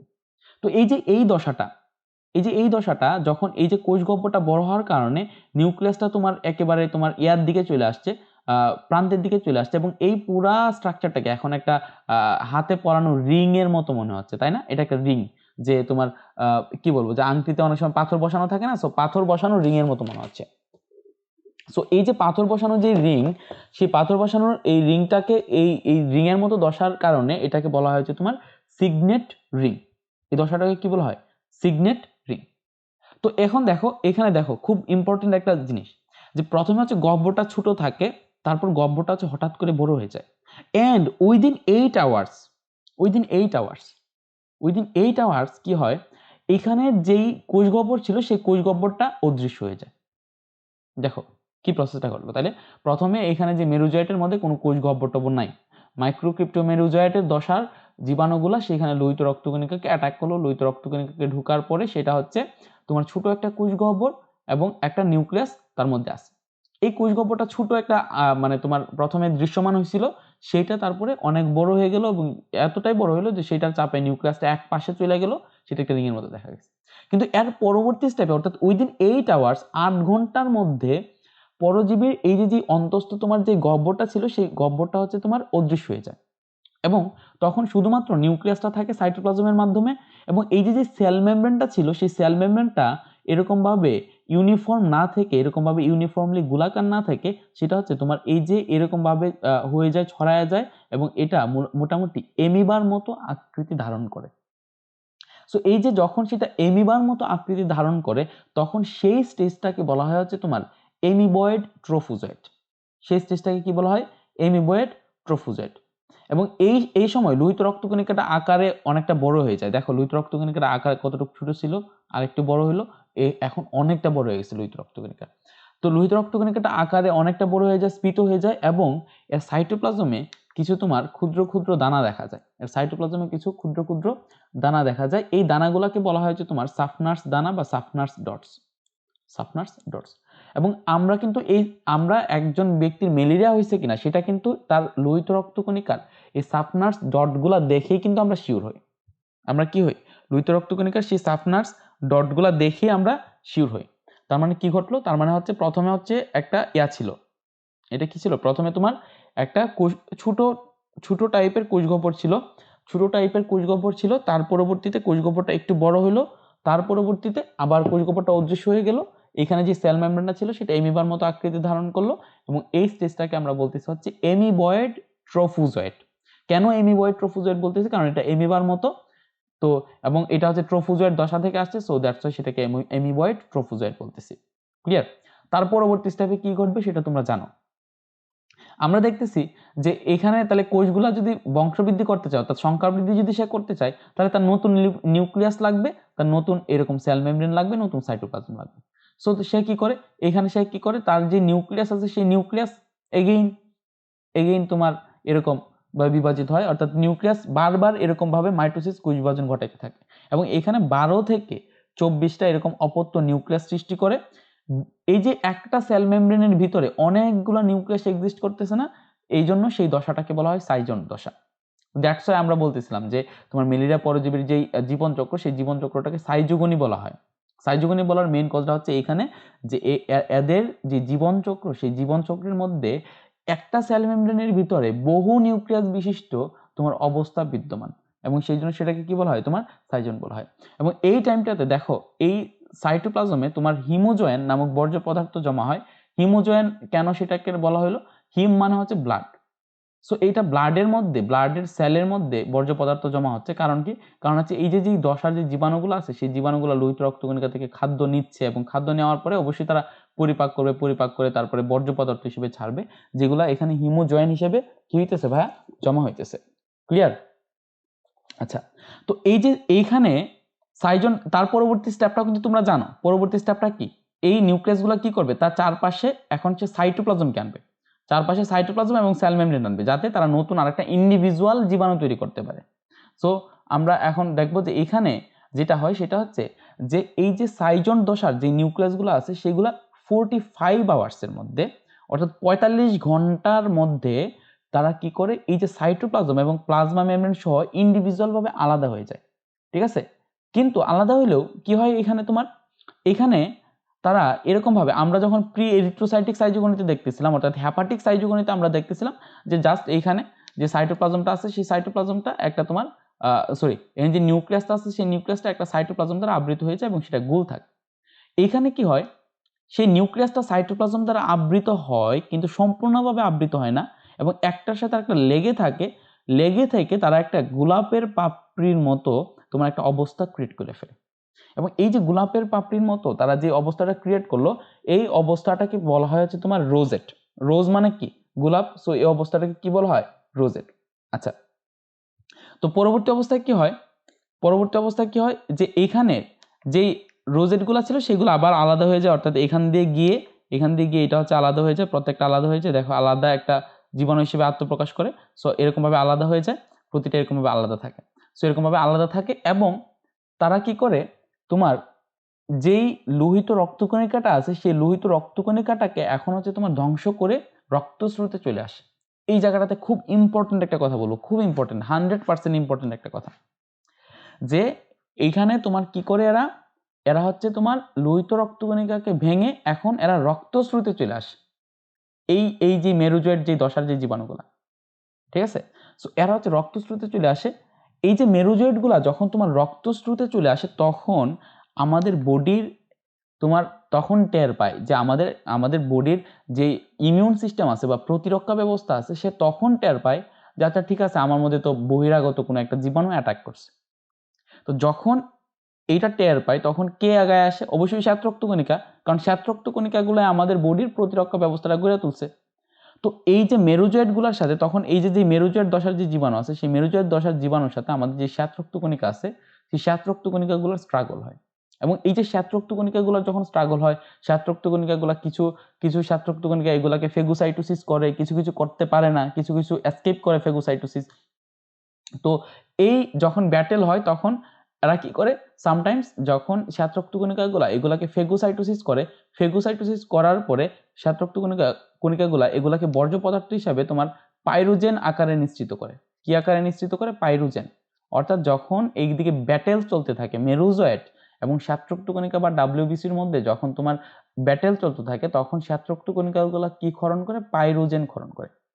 এই পাইরোজেন কি করে, তোমার এই পাইরোজেন কি করে আমাদের চলে যায় হচ্ছে আমাদের মস্তিষ্কের হাইপোথ্যালামাস এবং আমাদের মস্তিষ্কের হাইপোথ্যালামাস এবং আমাদের মস্তিষ্কের হাইপোথ্যালামাসে গিয়ে, এটা হচ্ছে হাইপোথ্যালামাস, মস্তিষ্কের হাইপোথ্যালামাসে গিয়ে মস্তিষ্কের হাইপোথ্যালামাসের যে সেট পয়েন্ট ছিল টেম্পারেচারের সেট পয়েন্ট, সেই টেম্পারেচারের সেট পয়েন্টকে তারা 104 থেকে 106 নিয়ে যায়। অর্থাৎ বডির টেম্পারেচারও এখন 104 থেকে 6 চলে আসে। এবং এইটা নিয়ে আমরা এইচএসসি জিওলজি চ্যাপ্টার 10 এর ডিটেইলস পড়াইছি। 10 মিনিট স্কুলে সকল ভিডিও আছে এইচএসসি চ্যাপ্টার 10 এর, তোমরা দেখে আসতে পারো, ঠিক আছে? সো জাস্ট যে কথাটা বললাম সেটা হচ্ছে পাইরোজেন কি করে, পাইরোজেন এখানে যে হাইপোথ্যালামাস আছে সেই হাইপোথ্যালামাসের যে সেট পয়েন্ট আছে সেই হাইপোথ্যালামাসের সেট পয়েন্টটাকে হচ্ছে তোমার বাড়ায় দেয় এবং সেটা 104 থেকে 106 ডিগ্রিতে ফারেনহাইটে উঠায় নেয় এবং আমাদের বডির তাপমাত্রা তখন 106 থেকে 104 থেকে 106 ডিগ্রিতে উঠে যায়। এখানে খুব ইম্পর্টেন্ট একটা কথা আমি বলতে চাই, সেই ইম্পর্টেন্ট কথাটা হচ্ছে ভাইয়া যে এই যেই এতদিন যখন হেপাটিক সাইজোগনি ঘটলো, pre erythrocytic schizogony, exo erythrocytic schizogony, যা কিছু ঘটছে, কোনো কিছু ঘটার যখনই ঘটতেছিল এগুলো আমাদের বডি টেরই পায় নাই, আমাদের বডি সেটা ট্রেসই করতে পারে না যে সেখানে একটা জীবাণু এই সমস্ত কাজকর্ম করতেছে। এবং তখন আমাদের বডিতে জ্বরও উঠে নাই। জ্বর তো উঠছে যখন সেখানে পাইরোজেন রিলিজ হয়েছে তখন জ্বর উঠছে, এর আগে জ্বর উঠে নাই আমাদের বডিতে। এবং একটা জিনিস খেয়াল করো, এই এরিথ্রোসাইটিক যে সাইজোগনিটা আছে সেই পুরা এরিথ্রোসাইটিক সাইজোগনি কমপ্লিট করতে একটা ম্যালেরিয়ার পরজীবীর 48 থেকে 72 ঘন্টা সময় লাগে, 48 থেকে 72 আওয়ার্স টাইম লাগে, 48 থেকে 72 ঘন্টা টাইম লাগে। এবং এই 48 থেকে 72 ঘন্টা পর পর এক দফা মেরুজয়েড বের হয়, তারা শ্বেতরক্তকণিকার সাথে ব্যাটেল হয়, শ্বেতরক্তকণিকাগুলো পাইরোজেন রিলিজ করে, সেটা হাইপোথ্যালামাসে গিয়ে টেম্পারেচার বাড়ায় দেয়। অর্থাৎ ম্যালেরিয়ার যে রোগ বা ম্যালেরিয়া যখন জ্বরটা আসবে সেটার একটা স্পেশাল ফিচার হলো, সেই স্পেশাল ফিচার হলো যে এই রোগটা 48 ঘন্টা থেকে 72 ঘন্টা পর পর আসবে। অর্থাৎ একবার জ্বর উঠলো, তারপরে কিছুক্ষণ পরে দেখা যাবে যে ঘাম দিয়ে জ্বর কমে গেছে। অর্থাৎ জ্বর যখন উঠে তখন কাঁপুনি দিয়ে উঠে এবং তারপরে জ্বর কয়েক ঘন্টার ভিতরে বা বিকালের দিকে হচ্ছে তোমার ঘাম দিয়ে জ্বর ছেড়ে যায়। তো এই টাইমে কি করে আবার নতুন যে মেরুজেটগুলো আছে সেগুলা লোহিত রক্তকণিকাগুলো অ্যাটাক করে এবং সে পুরা এরিথ্রোসাইটিক সাইজোগনি ঘটাইতে তার 48 থেকে 72 ঘন্টা সময় লাগে। এই সময় পরে আবার এক দফা নতুন মেরুজয়েট রক্তে মুক্ত করে এবং তখন ওই নতুন মেরুজয়েট গিয়ে আবার ব্যাটেলে সংযুক্ত হয়, পাইরোজেন রিলিজ করে, ব্রেনে আসে, দেন হাইপোথ্যালামাসে আসে, দেন টেম্পারেচার এগিন বাড়ায় দেয়। সো এটা হচ্ছে এই জন্য খ্রিস্টপূর্ব 27 অব্দে চীনে যখন সেই ডিজিজটা হইতো তখন সেটাকে তোমার অনুপম পর্যাবৃত্ত জ্বর বলতো। পর্যাবৃত্ত জ্বর মানে যেটা পর্যায়ক্রমে আবর্তন করে এবং একটা নির্দিষ্ট টাইম পরপর। সো নর্মালি 48 থেকে 72 ঘন্টা টাইম পরপর তোমার যে ম্যালেরিয়ার যেই ডিজিজটা আছে, সেই ম্যালেরিয়ার যে জ্বর, সেই ম্যালেরিয়ার জ্বরটা তোমার রিপিট করে। সেটা রিপিট করার কারণ এবং 48 থেকে 72 ঘন্টা পরপরই কেন রিপিট করার কারণ সেটা কিন্তু আমি বুঝাই দিলাম। কারণ মেরুজয়েডগুলাই মেইনলি ডিজিজটা মানে তোমার টেম্পারেচারটা বাড়ায় এবং মেরুজয়েডগুলা সেই এরিথ্রোসাইটিক সাইটোগনি কমপ্লিট করতে তোমার টাইম লাগে হচ্ছে তোমার 48 থেকে 72 ঘন্টা। এ পর্যন্ত বোঝা গেছে 48 থেকে 72 ঘন্টা। এখন তোমরা অনেক পাগল হয়ে যাবে যে ভাই সবকিছুই বুঝছি, বাট এগুলো স্টেপগুলো যদি কোনো নেমোনিক্স থাকতো মনে রাখা, যে ট্রোফোজয়েড থেকে সিগনেট রিং আসছে, তারপরে এমিবয়েড ট্রোফোজয়েড, দেন হচ্ছে সাইজেন, দেন হচ্ছে তোমার রোজেট, দেন হচ্ছে তোমার এগেইন মেরুজয়েড, ঠিক আছে? মেরুজয়েড থেকে তারপরে গেমিটোগনি ঘটবে, অর্থাৎ এখান থেকে গেমিট সৃষ্টি হবে। তো সেগুলো সম্পর্কে যদি কিছু বলতেন, তো এটা নিয়ে একটা নেমোনিক্স বানানো যায়। ধরো তোমার কোনো একটা ফেভারিট টিম, ওই ফেভারিট টিম হচ্ছে ধরো যে ট্রফি জিতছে, যে ওয়ার্ল্ড কাপ ট্রফি যেটা, সেই ট্রফিটা জিতছে, এবং ট্রফি জিতার পরে মেনলি আমরা কি করি, যে ম্যান অফ দ্য ম্যাচ হয় বা যে তোমার খুব ভালো পারফরমেন্স করে তার কাছ থেকে আমরা অটোগ্রাফ নিতে চাই। অটোগ্রাফ নিতে চাই মানে আমরা সিগনেচার নিতে চাই, তাই না? আমরা সিগনেচার নিতে চাই তার থেকে। তাহলে ধরো একজন আমার ফেভারিট প্লেয়ার ট্রফি পাইলো, ট্রফি পাওয়ার পরে তার কাছ থেকে আমি সিগনেচার আনতে গেলাম। কে সিগনেচার আনতে গেল? আমি সিগনেচার আনতে গেলাম। সিগনেচার যখন আমি আনতে গেলাম তখন সে কি করলো, সে আমাকে সিগনেচার দিল এবং সিগনেচার দিল এবং সিগনেচারের নিচে তোমার একটা রোজ এঁকে দিল, অর্থাৎ সেটাকে আমি বলবো সাইজ অফ রোজ। একটা ভালো সাইজের একটা রোজ গোলাপ এঁকে দিল। অর্থাৎ ধরো যে মানে যেই প্লেয়ারটাকে তুমি পছন্দ করো সেই প্লেয়ারটা হচ্ছে তোমাকে অটোগ্রাফ দিতেছে এবং সেই অটোগ্রাফের নিচে সে একটা গোলাপ এঁকে দিল, ঠিক আছে? সো আমি যখন সে আমার অটোগ্রাফ দিল আমি তো খুব খুশি হয়ে গেলাম যে আচ্ছা ঠিক আছে, আমার একটা অটোগ্রাফের পাশাপাশি আমাকে একটা ধরো যে গোলাপ ফুলও এঁকে দিছে। সো আমি এক্সপেক্ট করব, তারপর থেকে আমি এক্সপেক্ট করব সে যেন আরো বেশি বেশি তোমার কি গেম সে জিততে পারে, বেশি বেশি গেম সে কি করতে পারে, জিততে পারে। সো এই যে সিকোয়েন্সটা যদি তুমি মাথায় রাখো, এবং এই শব্দগুলো ট্রফি, সিগনেচার, আমি, size of rose, then more, then game, এগুলো যদি মনে রাখতে পারো তাহলে তুমি কিন্তু তোমার এই পুরা তোমার এরিথ্রোসাইটিক সাইটোগনি স্টেপগুলো মনে রাখতে পারবে।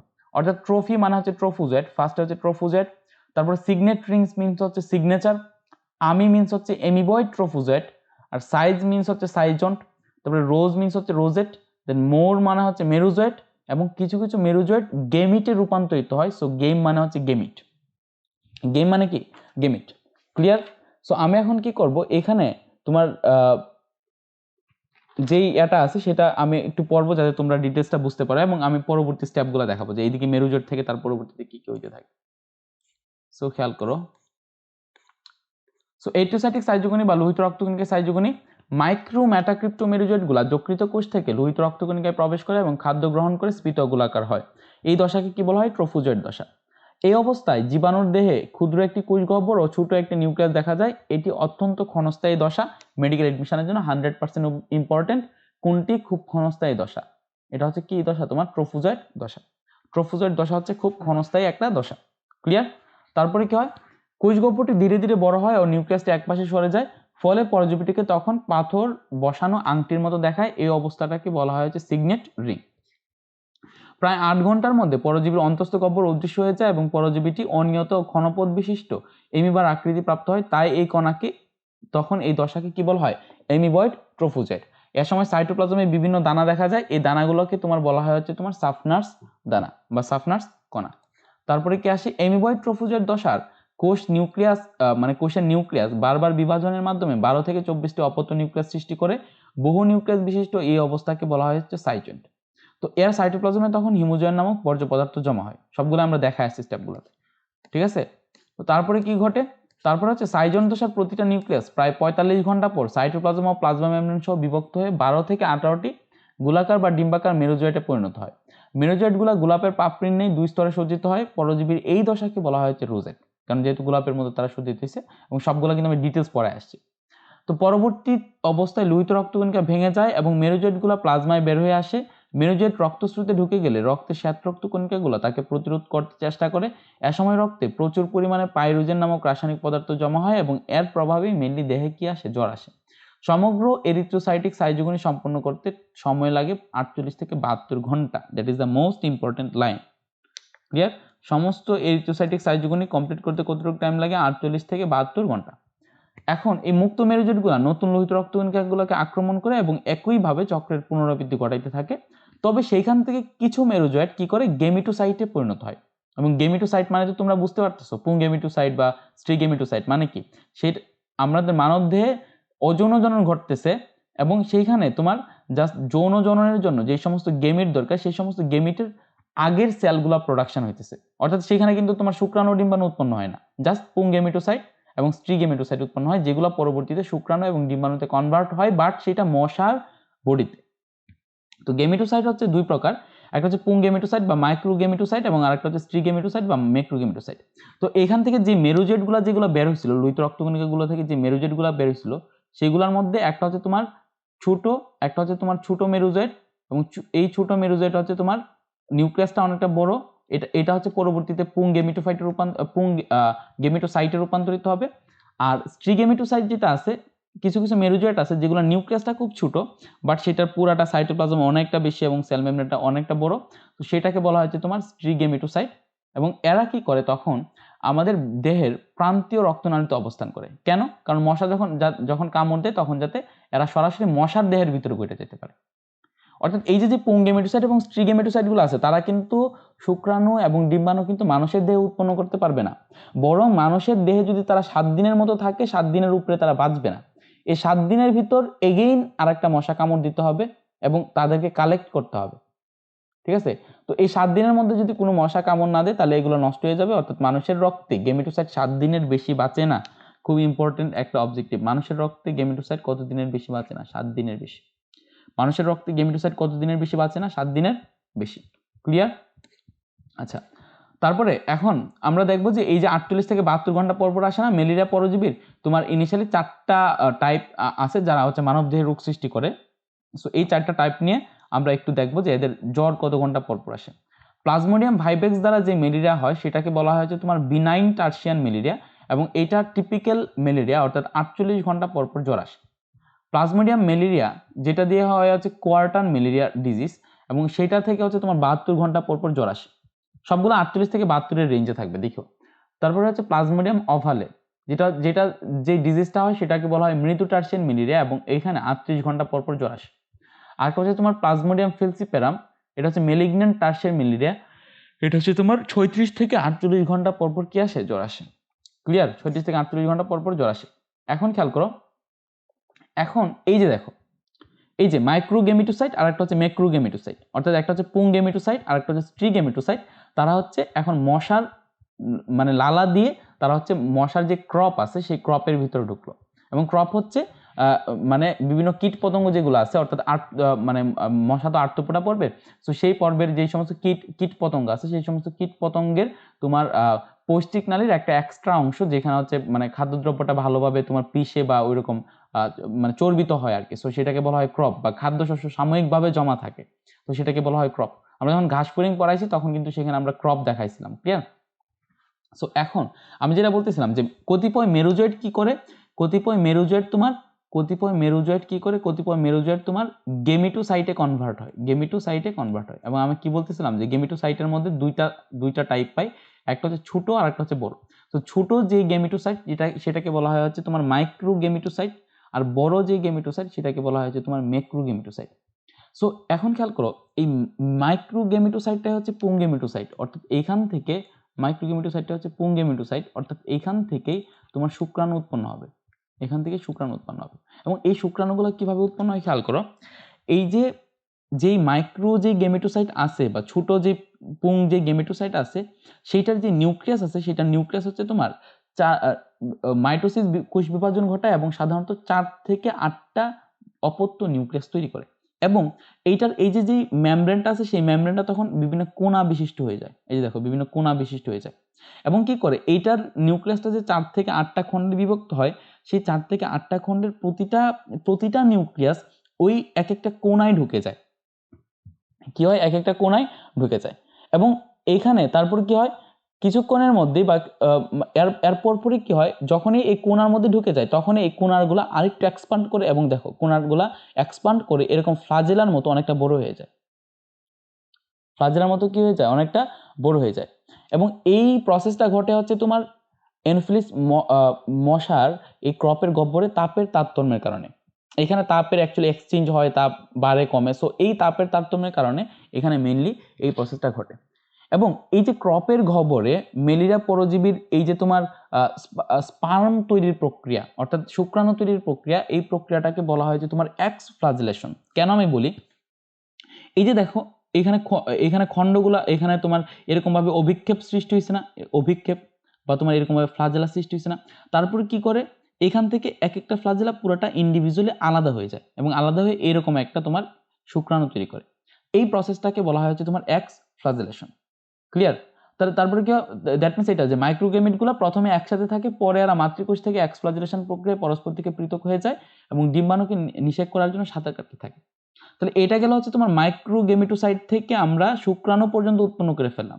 তাহলে আমাদের ম্যাক্রোগেমেটোসাইট যেটা ছিল সেটা থেকে আমাদের কি উৎপন্ন করতে হবে, সেটা থেকে এখন আমাদের ডিম্বাণু উৎপন্ন করতে হবে। সো এখানেও ঠিক ম্যাক্রোগেমেটোসাইটের যে কোষটা আছে সেই কোষটা কি হয় আলটিমেটলি একটু বড় হয় এবং এটার যে নিউক্লিয়াস আছে সেই নিউক্লিয়াস একবার মাইটোসিস কোষ বিভাজন ঘটায় এবং একটা তোমার নতুন একটা নিউক্লিয়াস তৈরি করে এবং একটা পোলার বডি উৎপন্ন করে, যে পোলার বডিটা পরবর্তীতে ধ্বংস হয়ে যায়। তো এখন এটা হচ্ছে তোমার এটাকে তখন বলা হয়েছে তোমার ম্যাক্রোগেমিট। এই ম্যাক্রোগেমিটের ক্ষেত্রে কি হয়, এই ম্যাক্রোগেমিটের থেকে তখন এই ম্যাক্রোগেমিটের উপরের দিকে খেয়াল করো এরকম ভাবে কোণাকার একটা অংশ মানে উঠে আসে, এটাকে বলা হয় যে তোমার অভ্যর্থনা শঙ্কু বা তোমার হচ্ছে রিসিপশন কোণ, অর্থাৎ যেটা রিসিভ করে, কাকে রিসিভ করে, এটা হচ্ছে একটা ডিম্বাণু। এই ডিম্বাণুটা এখন কাকে রিসিভ করবে, শুক্রাণুকে রিসিভ করবে। সো এই শুক্রাণুটাকে রিসিভ করার জন্য এখানে সে এরকম একটা রিসিপশন কোণ সে তৈরি করে, যেটার মাধ্যমে সে হচ্ছে রিসিভ করে। ক্লিয়ার? সো এভাবে তোমার হচ্ছে এটা রিসিভড হয় এখানে। এবং একটা জিনিস মাথায় রাখো, এখন পর্যন্ত তুমি যা পড়ে আসছো সব ছিল হ্যাপ্লয়েড।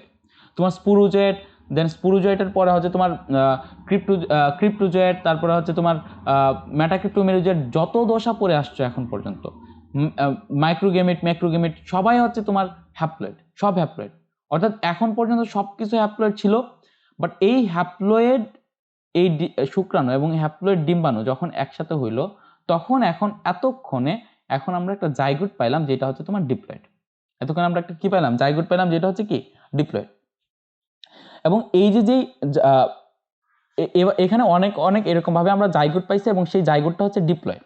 এখন খেয়াল করো, খুব ইম্পর্টেন্ট, এই জায়গাটাতে খুব ভালোভাবে খেয়াল করে চিন্তা করো, আমরা যে স্পুরোজয়েড পাইছিলাম সেটা ছিল কিন্তু হ্যাপ্লয়েড, কিন্তু আমরা এখন যে জাইগোট পাইছি সেটা হচ্ছে কি ডিপ্লয়েড। এবং আমাদের শুরুর দিক থেকে টার্গেট ছিল আমরা কিভাবে স্পুরোজয়েড তৈরি করব। সো আমরা এখন স্পুরোজয়েড তৈরির প্রসেসে আগাইতেছি। তো মশা যখন এভাবে রক্ত শোষণ করে, সো রক্ত শোষণের তোমার 12 থেকে 14 ঘন্টা পর কি হয়, তোমার এই যেই তোমার গোল যেই তোমার জাইগোটটা আছে, সেই গোল জাইগোটটা তোমার হচ্ছে এরকম ভাবে তোমার লম্বা হয়ে যায় এবং জাইগোটটা যখন ফর্ম হয় তখন হচ্ছে নিশ্চল থাকে, অর্থাৎ নাড়াচাড়া করে না। কিন্তু এই 12 থেকে 14 ঘন্টা পর এই জাইগোটটা কি করে, তোমার হচ্ছে সচল হয়। আর সচল হয় মানে কি, এটা এখান থেকে এখানে আসতে থাকে, মাইগ্রেট করতে থাকে এবং মাইগ্রেট করতে করতে এই যে জাইগোটটা যখন সচল হয় এবং লম্বা একটা আকৃতি ফর্ম করে, তখন সেই ফর্মটাকে বলা হয়েছে তোমার ওকিনেট। সেই ফর্মটাকে কি বলা হয়, ওকিনেট। এবং ওকিনেটও কিন্তু ডিপ্লয়েড, জাইগোটও ডিপ্লয়েড, ওকিনেটও ডিপ্লয়েড। এর আগের স্টেজ সব কি হ্যাপ্লয়েড। তারপরে কি করে তোমার এই যে ওকিনেট আছে এগুলো লম্বা হচ্ছে তোমার 18 থেকে 24 মাইক্রোমিটার এবং প্রস্থ হচ্ছে 3 থেকে 5 মাইক্রোমিটার। তখন এই ওকিনেটটা 24 ঘন্টার ভিতরে দেখো এই ক্রপের দুইটা প্রাচীর, একটা হচ্ছে তোমার ভিতরের প্রাচীর আর একটা হচ্ছে তোমার বাহিরের প্রাচীর বা অভ্যন্তরীণ প্রাচীর, সো এই বা অন্তঃপ্রাচীর।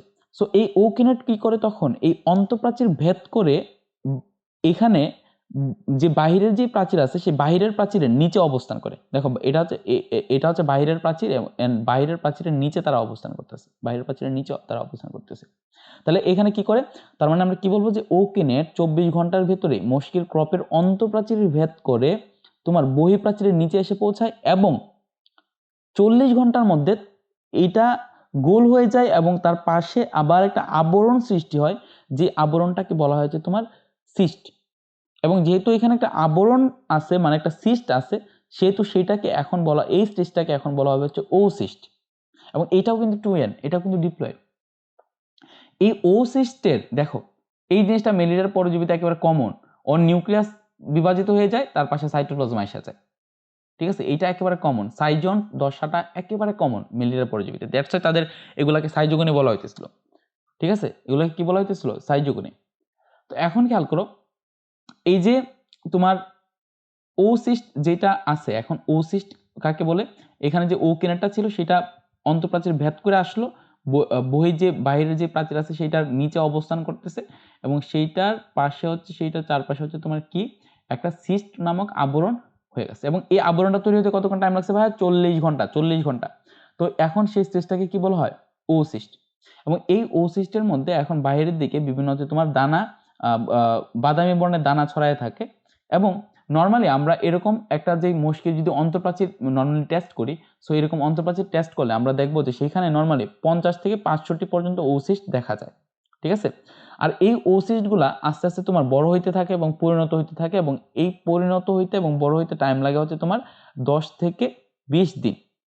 তো 10 থেকে 20 দিন পর এটা অনেকটা বড় হয়ে যায় এবং একটা স্পঞ্জের মতো হয়ে যায়, এবং কি হয় এখানের তোমার যেই এটা আছে, এখানে যে তোমার নিউক্লিয়াস আছে, সেই নিউক্লিয়াস এখন কি হয় তোমার বিভাজিত হয়, সেই নিউক্লিয়াস কি হয়,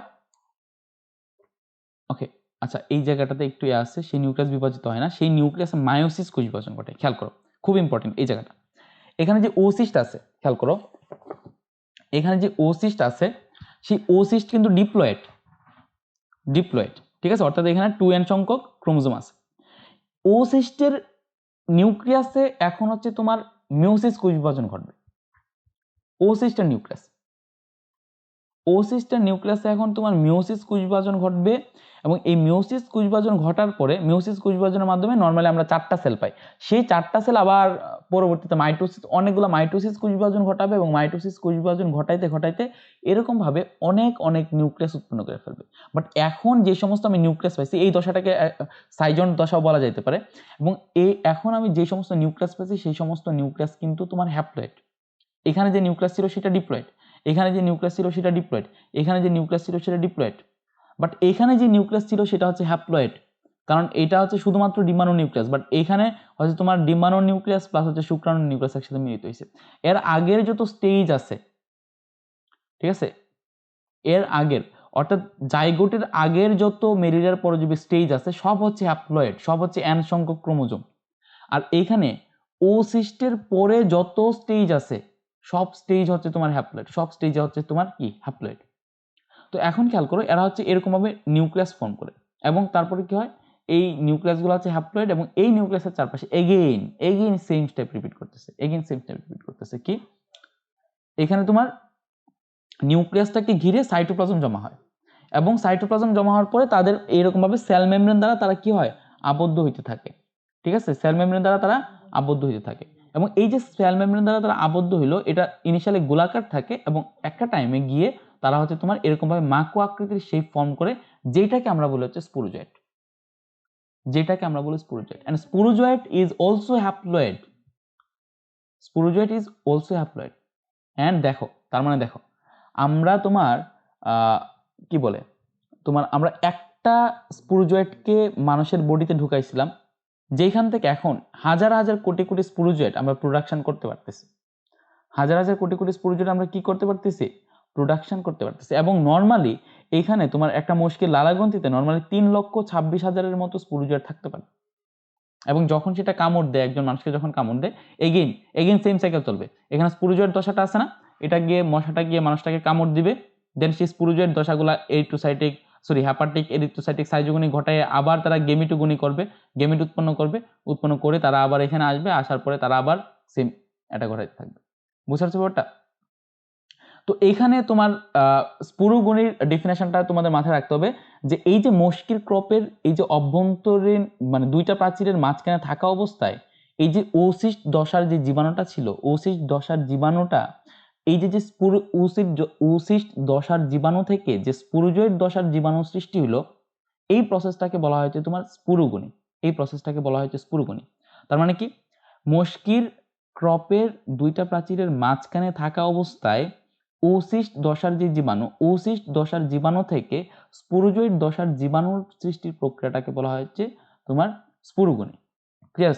সেটা কি, সেই প্রসেসটাকে কি বলা হয়? স্পুরুগনি। আচ্ছা, তাহলে আমরা একটু ডিটেলসটা পড়ে নিব এখন। গেমিটোগনি, গেমিটোগনি মানে হচ্ছে মস্কির ক্রপের অভ্যন্তরে গেমিট সৃষ্টির মাধ্যমে, গেমিট মানে কি, শুক্রাণু এবং ডিম্বাণু যে সৃষ্টি হলো সেই সৃষ্টির প্রক্রিয়াটাকে বলা হচ্ছে গেমিটোজেনেসিস, গেমিটোগনি। গেমিটোগনি নির্দিষ্ট কয়েকটা ধাপে ঘটে, যেমন গেমিট বা জনক সৃষ্টি বা গেমিটোজেনেসিস। গেমিটোজেনেসিস দুই প্রকার, যেটা স্পার্মাটোজেনেসিস এবং ওজেনেসিস। স্পার্মাটোজেনেসিস মানে স্পার্ম মানে হচ্ছে শুক্রাণু, জেনেসিস মানে হচ্ছে টু জেনারেট বা প্রোডাকশন করা বা উৎপন্ন করা, মানে শুক্রাণু উৎপন্ন করা, আর ওজেনেসিস মানে হচ্ছে তোমার ডিম্বাণু উৎপন্ন করা। ক্লিয়ার? তো এখন দেখো, স্পার্মাটোজেনেসিস মানে হচ্ছে মাইক্রোগেমেটোসাইট থেকে মাইক্রোগেমেট বা শুক্রাণু বা হচ্ছে তোমার পুংজননকোষ গঠন প্রক্রিয়াটাকে কি বলা হয়? স্পার্মাটোজেনেসিস বলা হয়। এই প্রক্রিয়া কয়েকটি উপধাপে ঘটে, যেমন প্রথমে এটা তো বলে ফেলছিলাম, প্রথমে মাইক্রোগেমেটোসাইটের হ্যাপ্লয়েড নিউক্লিয়াসটি মাইটোসিস পদ্ধতিতে বিভক্ত হয়ে 4 থেকে 8টি ক্ষুদ্রাকার হ্যাপ্লয়েড নিউক্লিয়াসে পরিণত হয়। এর সময় জীবাণু কয়েকটি কোণা বিশিষ্ট হয়। তারপরে কি ঘটে? প্রত্যেকটি কোণার মধ্যে একটি করে ক্ষুদ্র নিউক্লিয়াস প্রবেশ করে এবং নিউক্লিয়াসের চারদিকে সাইটোপ্লাজম জমা থাকে। এদেরকে সাইটোপ্লাজমীয় অভিক্ষেপ বলা হয়। এরপর জীবাণুটির দেহটি কতগুলো ফ্লাজেলা আকৃতির সরু মাকুর মতো মাইক্রোগেমেট বা শুক্রাণুতে পরিণত হয়। সবকিছু কিন্তু আমি দেখাই আসছি ভাই, ঠিক আছে? ক্রপের গহ্বরে মেলিরিয়া জীবাণু এই স্পার্মাটোজেনেসিসের এই বিশেষ প্রক্রিয়াকে কি বলা হয়? এক্সফ্লাজেলেশন। আমার মনে হয় না যে আর কিছু পড়তে হবে। ওজেনেসিসে যা কিছু আছে সবকিছু তোমাদের অ্যাকচুয়ালি এই যে নিষেক কোণ বা শঙ্কুকোণ প্রোডাকশন করে, তারপর জাইগোট প্রোডাকশন করে, তারপর কিভাবে তারা ওকিনেট প্রোডাকশন করে, ওসিস্ট থেকে কিভাবে আসে, সবগুলো এখন তোমরা পড়লেই বুঝতে পারবা, ঠিক আছে? তো জাস্ট স্পুরুগনের ডেফিনেশন তো তোমাদের বুঝাইলাম। দেন ওসিস্টের যে নিউক্লিয়াস বিভাজন ঘটে, এই যে দেখো ক্রপের গায়ে সংলগ্ন অবস্থায় প্রতিটি ওসিস্টের নিউক্লিয়াস প্রথমে মায়োসিস পদ্ধতিতে এবং পরে বারবার মাইটোসিস ঘটায়, এবং এইটাকে বলা হয়েছে তোমার post zygotic meiosis. Post zygotic meiosis খুব ইম্পর্টেন্ট। হোয়াট ইজ দ্যাট, মানে এটার মানে রিয়েল মিনিংটা কি? পোস্ট জাইগোটিক মায়োসিস মানে কি? দেখো, আমাদের হিউম্যান বডির ক্ষেত্রে কি ঘটে? আমাদের প্রথম তোমার গেমিট মানে গেমিট উৎপন্ন হওয়ার আগে শুক্রাণু যে মাতৃকোষ থাকে, সেই শুক্রাণু মাতৃকোষ থাকে হচ্ছে তোমার 2n। দেন সেইখান থেকে যে মিওসিস ঘটে, দেন সেইখানে মিওসিস ঘটে, এন্ড সেইখান থেকে আমরা পাই হচ্ছে এন মানে এন ক্রোমোজোম সংখ্যক আমরা পাই হচ্ছে তোমার স্পার্ম, তাই না? স্পার্ম। আবার আমাদের যে ডিম্বাণুর যে মাতৃকোষ থাকে, সেই ডিম্বাণু মাতৃকোষ থাকে 2n, সেখানে মিওসিস ঘটে, দেন সেইখান থেকে আমরা পাই অভাম। দেন এটা এন, দেন তারা এখানে শুক্রাণু এবং ডিম্বাণু কি করে? শুক্রাণু এবং ডিম্বাণু মিলিত হয় এবং আমরা নর্মালি এখন n+n আমরা 2n পাই। দেখো, এইটাকে বলা হচ্ছে জাইগোট। এইখানে আমাদের হিউম্যান বডির ক্ষেত্রে যেই মিওসিসটা ঘটছে, সেই মিওসিসটা ঘটছে হচ্ছে তোমার জাইগোট তৈরির আগে। সেই মিওসিসটা কোন সময় ঘটছে? জাইগোট তৈরির আগে, অর্থাৎ সেটা হচ্ছে pre zygotic meiosis. Pre means হচ্ছে আগে, pre zygotic meiosis. But in case of এই তোমার মেলিরিয়ার পরজীবী, মেলিরিয়ার পরজীবীর ক্ষেত্রে কি হলো? তার স্পুরোজয়েড দশাটা ছিল এন, অর্থাৎ হ্যাপ্লয়েড। সেই স্পুরোজয়েড দশার হ্যাপ্লয়েড দশা থেকে আমরা মাইক্রোগেমিটোসাইট এবং ম্যাক্রোগেমিটোসাইট উৎপন্ন করছি, যেগুলো এন হিসাবেই ছিল, এবং যারা এন হিসেবে থেকে তারা হচ্ছে তোমার স্পার্ম উৎপন্ন করলো, অভাম উৎপন্ন করলো, এন্ড তারা আইসা হচ্ছে মিলিত হইলো, n+n 2n হইলো। 2n হইলো, তারা কি ফর্ম করলো? ওকিনেট। ওকিনেট থেকে আসলো ওসিস্ট। এই শুক্রাণু এবং ডিম্বাণু মিলনের মাধ্যমে তারা প্রথমে ফর্ম করা হচ্ছে জাইগোট, এবং জাইগোটটা ডিপ্লয়েড। এই জাইগোটের পরে কি হলো? জাইগোটের পরে তারা ফর্ম করলো হচ্ছে তোমার ওকিনেট, এবং ওকিনেটও হচ্ছে তোমার 2n। ওকিনেট থেকে আসলো হচ্ছে ওসিস্ট, ওসিস্ট হচ্ছে 2n। ওসিস্টের মধ্যে এখন মিওসিস কোষ বিভাজন ঘটে, অর্থাৎ এখন এখানে যে মিওসিস সেল ডিভিশনটা ঘটতেছে, সেই মিওসিস সেল ডিভিশনটা করতেছে জাইগোট। এটা ছিল জাইগোট। জাইগোট উৎপন্ন হওয়ার পরে, অর্থাৎ that is post zygotic meiosis, অর্থাৎ পোস্ট মিন্স হচ্ছে পরে। আর in case of human body or মানে অ্যানাদার টাইপস অফ, মানে আমাদের অন্যান্য প্রাণীর ক্ষেত্রে কি ঘটতেছে? এখানে মিওসিস কোষ বিভাজনটা ঘটতেছে হচ্ছে জনন মাতৃকোষে, অর্থাৎ সেটা জাইগোট উৎপন্ন হওয়ার আগে, অর্থাৎ সেটা হচ্ছে প্রি জাইগোটিক মায়োসিস। কিন্তু মেলেরিয়ার পরজীবীর ক্ষেত্রে সেটা হচ্ছে পোস্ট জাইগোটিক মায়োসিস। মেডিকেল এডমিশনের জন্য 100% ইম্পর্টেন্ট। ক্লিয়ার? মেডিকেল এডমিশনের জন্য কি 100% ইম্পর্টেন্ট। সো এই ইয়াগুলা এখন তোমরা করলেই পারবা, পড়লেই পারবা। জাস্ট এখানে আমি বর্ণনাটা পুরাটা লিখে দিছি যাতে তোমাদের বর্ণনাটা মাথায় থাকে। তবে যাই করো না কেন বর্ণনা অবশ্যই তুমি চিত্র দেখে দেখে পড়বে, এবং আমি দেখো জাস্ট চিত্রটা দিয়ে সবগুলা বর্ণনা করে ফেলছি। তো তোমার যদি চিত্রটা মাথায় থাকে তোমার এইগুলা কিচ্ছু তোমার পড়া লাগবে না। তো এখন আমরা যেটা দেখবো সেটা হচ্ছে জীবনচক্রের যৌনক্রম। তো যৌনক্রমটা কি সেটাকে আমাদের বুঝতে হবে। যৌনক্রম মানে হচ্ছে তোমার যে এই যে হ্যাপ্লয়েড এবং ডিপ্লয়েড দশার পর্যায়ক্রমিক আবর্তন। অর্থাৎ একটা মানুষের ক্ষেত্রে দেখো, একজন মানুষ তোমার ডিপ্লয়েড, কিন্তু সে যখন শুক্রাণু বা ডিম্বাণু উৎপন্ন করতেছে সেটা হ্যাপ্লয়েড। ওই শুক্রাণু এবং ডিম্বাণু মিলিত হবে আবার ডিপ্লয়েড একটা জাইগোট তৈরি করতেছে এবং একটা মানুষ হইতেছে, সেই মানুষটা আবার গিয়ে শুক্রাণু বা ডিম্বাণু উৎপন্ন করতেছে হ্যাপ্লয়েড। অর্থাৎ এই যে যে জীবন চক্র, এই যে একটা মানে আমাদের জীবন চক্রে এই যে হ্যাপ্লয়েড এবং ডিপ্লয়েড দশার কিন্তু পর্যায়ক্রমিক আবর্তন ঘটতেছে। আমি এখন ডিপ্লয়েড দশার একজন মানুষ, আমার থেকে হ্যাপ্লয়েড দশার কিছু শুক্রাণু উৎপন্ন হইতেছে, তো সেইগুলা গিয়ে পরবর্তীতে আরো ডিপ্লয়েড দশার একজন মানুষ তৈরি করবে।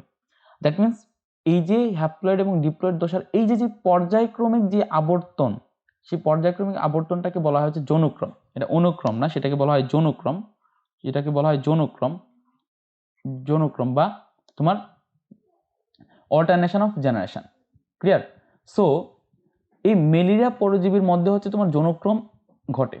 তো যৌনক্রম যে ঘটে সেটা আমাদের প্রমাণ দিতে গেলে আমাদের তোমার দুইটা জিনিস প্রমাণ দেওয়া যথেষ্ট, যে এখানে হ্যাপ্লয়েড দশা এবং ডিপ্লয়েড দশা দুইটা এক্সিস্ট করতেছে এবং তারা পর্যায়ক্রমে আবর্তিত হইতেছে।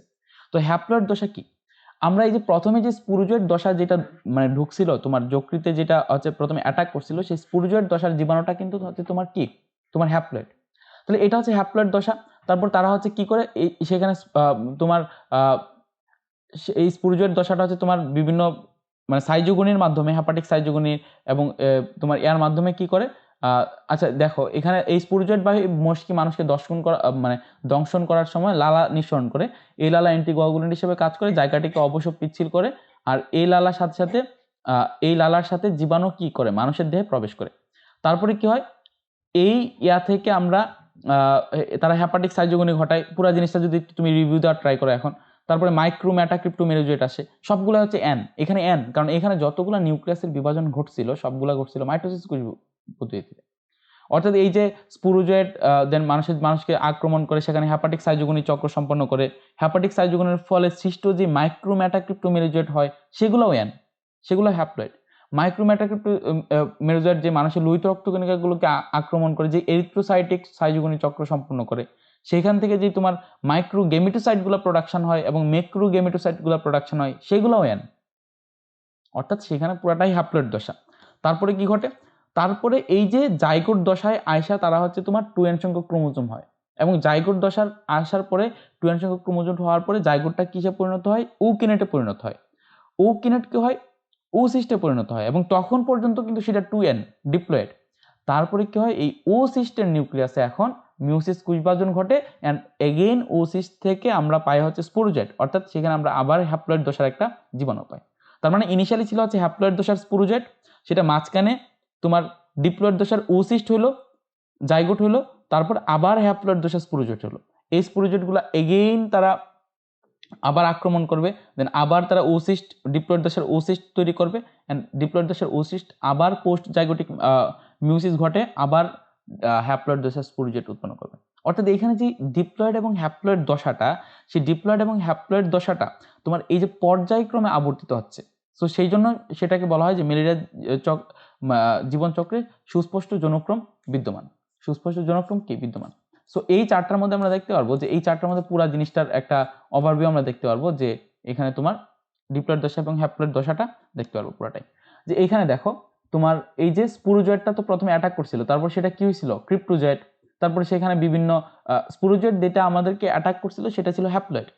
সেটা থেকে আস্তে আস্তে বিভিন্ন স্টেপের মাধ্যমে সেটা ক্রিপ্টোজয়েড হয়েছিল, ট্রোফোজয়েড হয়েছিল, সাইজেন ঘটাইছিল, দেন মেরোজয়েড ঘটাইছিল, দেন মেক্রোগ্যামেটোসাইট ঘটাইছিল, দেন মাইক্রোগ্যামেটোসাইট ঘটাইছিল, দেন এখানে এটা জাস্ট এন। দেন এখানে তোমার মাইক্রোগ্যামেটোসাইট থেকে তোমার পুংগেমেট সৃষ্টি হয়েছে, আর মেক্রোগ্যামেটোসাইট থেকে তোমার স্ট্রিগেমেট সৃষ্টি হয়েছে। সো সবাই হচ্ছে তোমার এখানে এন, সবাই এন, এরা সবাই হচ্ছে হ্যাপ্লয়েড। অর্থাৎ এই যে স্পুরুজয়েড দশা থেকে এই যে একেবারে স্ট্রিগেমিট পর্যন্ত সবাই হ্যাপ্লয়েড। এই পুং গেমেট এবং স্ত্রী গেমেট যখন একসাথে মিলিত হয়ে তারা জাইগোট ফর্ম করে ফেললো, তখন সেই দশাটাকে বলা হচ্ছে তোমার ডিপ্লয়েড দশা, কারণ এখন 2n সংখ্যক ক্রোমোসোম। এইটা আবার কি, জাইগোটটা আবার কিসে রূপান্তরিত হলো? ও কেনেটে। সেই ও কেনেট কি হলো? আবার ও সিস্টে রূপান্তরিত হলো।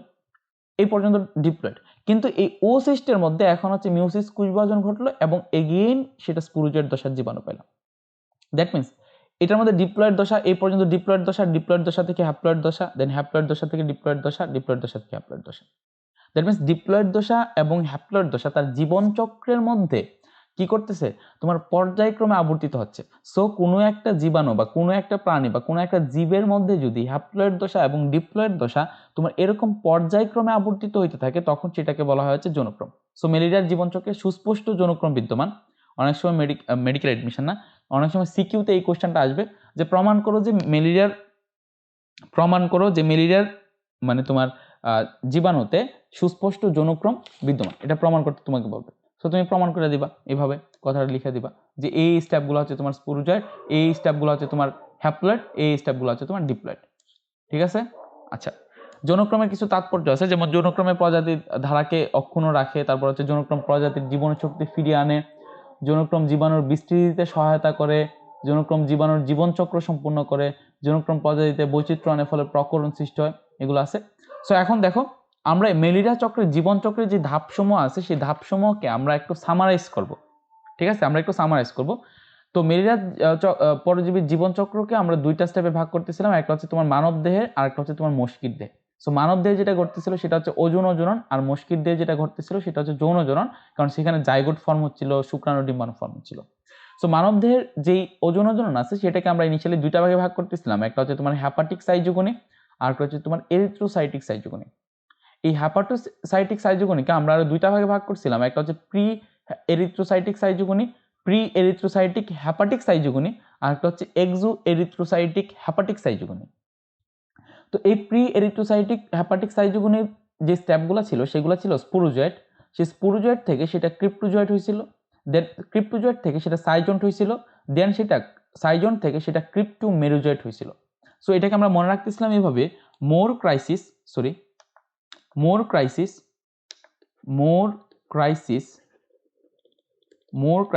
In gentle cricket sports, then আমরা উল্টায় আসবো। স্পোর্ট মানে হচ্ছে স্পুরুজয়েড, ক্রিকেট মানে হচ্ছে ক্রিপ্টোজয়েড, জেন্ট মানে হচ্ছে সাইজেন্ট, দেন মোর ক্রাইসিস মানে হচ্ছে ক্রিপ্টো, মোর মানে হচ্ছে মেরোজয়েড। দ্যাট মিনস এটা স্পুরুজয়েড, ক্রিপ্টোজয়েড, সাইজেন্ট, ক্রিপ্টোমেরোজয়েড সব আমরা ডিটেলসে মনে রাখতে পারবো। এক্সোরিথ্রোসাইটিক সাইজোগনি খুব ইজি, ক্রিপ্টোমেরোজয়েড গিয়েই সাইজন ঘটায় ফেলছে, দেন মেটাক্রিপ্টোমেরোজয়েড নিয়ে আসছে। মেটাক্রিপ্টোমেরোজয়েড গুলোর মধ্যে একটা হচ্ছে বড় এবং একটা হচ্ছে ছোট। বড়টাকে বলা হয় ম্যাক্রোমেটাক্রিপ্টোমেরোজয়েড, ছোটটাকে বলা হয় মাইক্রোমেটাক্রিপ্টোমেরোজয়েড। সেই মাইক্রোমেটাক্রিপ্টোমেরোজয়েড লোহিত রক্তকণিকাগুলোকে অ্যাটাক করলো, আর ম্যাক্রোমেটাক্রিপ্টোমেরোজয়েড গুলো এগেইন আমাদের যকৃত কোষকে অ্যাটাক করলো। এরিথ্রোসাইটিক সাইজোগনি কি ঘটলো? মাইক্রোমেটাক্রিপ্টোমেরোজয়েড যখন ঢুকলো লোহিত রক্তকণিকার ভিতরে, তখন ঢুকে গিয়ে সে হচ্ছে অনেকটা খাবার গ্রহণ করে বড় হয়ে গেছিল, এবং তখন সেটাকে বলা হচ্ছিল ট্রোফোজয়েড। ট্রোফোজয়েডের পরে তারা একটা রিং এর মতো হয়েছিল, সেটাকে বলা হচ্ছে সিগনেট রিং। তারপর সেটা এমিবার মতো হয়ে গেছিল, সেটাকে বলা হচ্ছে তোমার এমিবয়েড ট্রোফোজয়েড। তারপর সেটা হচ্ছে তোমার মানে ক্রিপ্টোমেরোজয়েড হয়েছিল, কারণ এখানে দেখো ক্রিপ্টোমেরোজয়েড আছে, এখানেও ক্রিপ্টোমেরোজয়েড আছে। ক্রিপ্টোমেরোজয়েড মানে কি? সেটা হচ্ছে তোমার ওইখানে কি করে, তোমার হচ্ছে তোমার কি করে যে ওই সাইজন দশার যে নিউক্লিয়াসগুলো আসে সেগুলো চারপাশে হচ্ছে তোমার সাইটোপ্লাজমকে জমায়ে ফেলে, এবং তখন সেই দশাটাকে বলা হচ্ছে তোমার রোজেট। ঠিক আছে, রোজেটের পরবর্তী দশা হচ্ছে মেরোজয়েড, মেরোজয়েটের পরবর্তী দশা হচ্ছে গেমেটোসাইট। গেমেটোসাইট দুই ধরনের আসে, মাইক্রোগেমেটোসাইট মানে ছোট, এবং ম্যাক্রোগেমেটোসাইট। তো এটাকে আমরা কিভাবে মনে রাখতেছিলাম যে একটা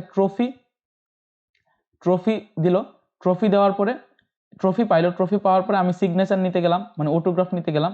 কে নিতে গেলাম? আমি নিতে গেলাম সিগনেচার। আমি সিগনেচার নিতে যাওয়ার পরে কি ঘটলো? সিগনেচার নিতে যাওয়ার পরে উনি একটা মানে শেপ অফ রোজ, উনি একটা কি দিলেন আমাকে? সিগনেচার তো দিলেনই, তার সাথে উনি একটা মানে তোমার কি করলেন? সাইজ অফ রোজ দিলেন। একটা জায়গার এই জায়গাটা ঠিক করে নিতে হবে, এটা হচ্ছে তোমার ক্রিপ্টোমেরোজয়েড না, এটা হচ্ছে তোমার সাইজন্ট। এটা হচ্ছে সাইজন্ট। আমার এই জন্যই ভেজালটা লাগতেছিল, একটু আগে যখন বলতেছিলাম তখন ভেজাল লাগতেছিল। এটা হচ্ছে সাইজন্ট, এটা হচ্ছে তোমার লিখে দিই, এটা হচ্ছে সাইজন্ট।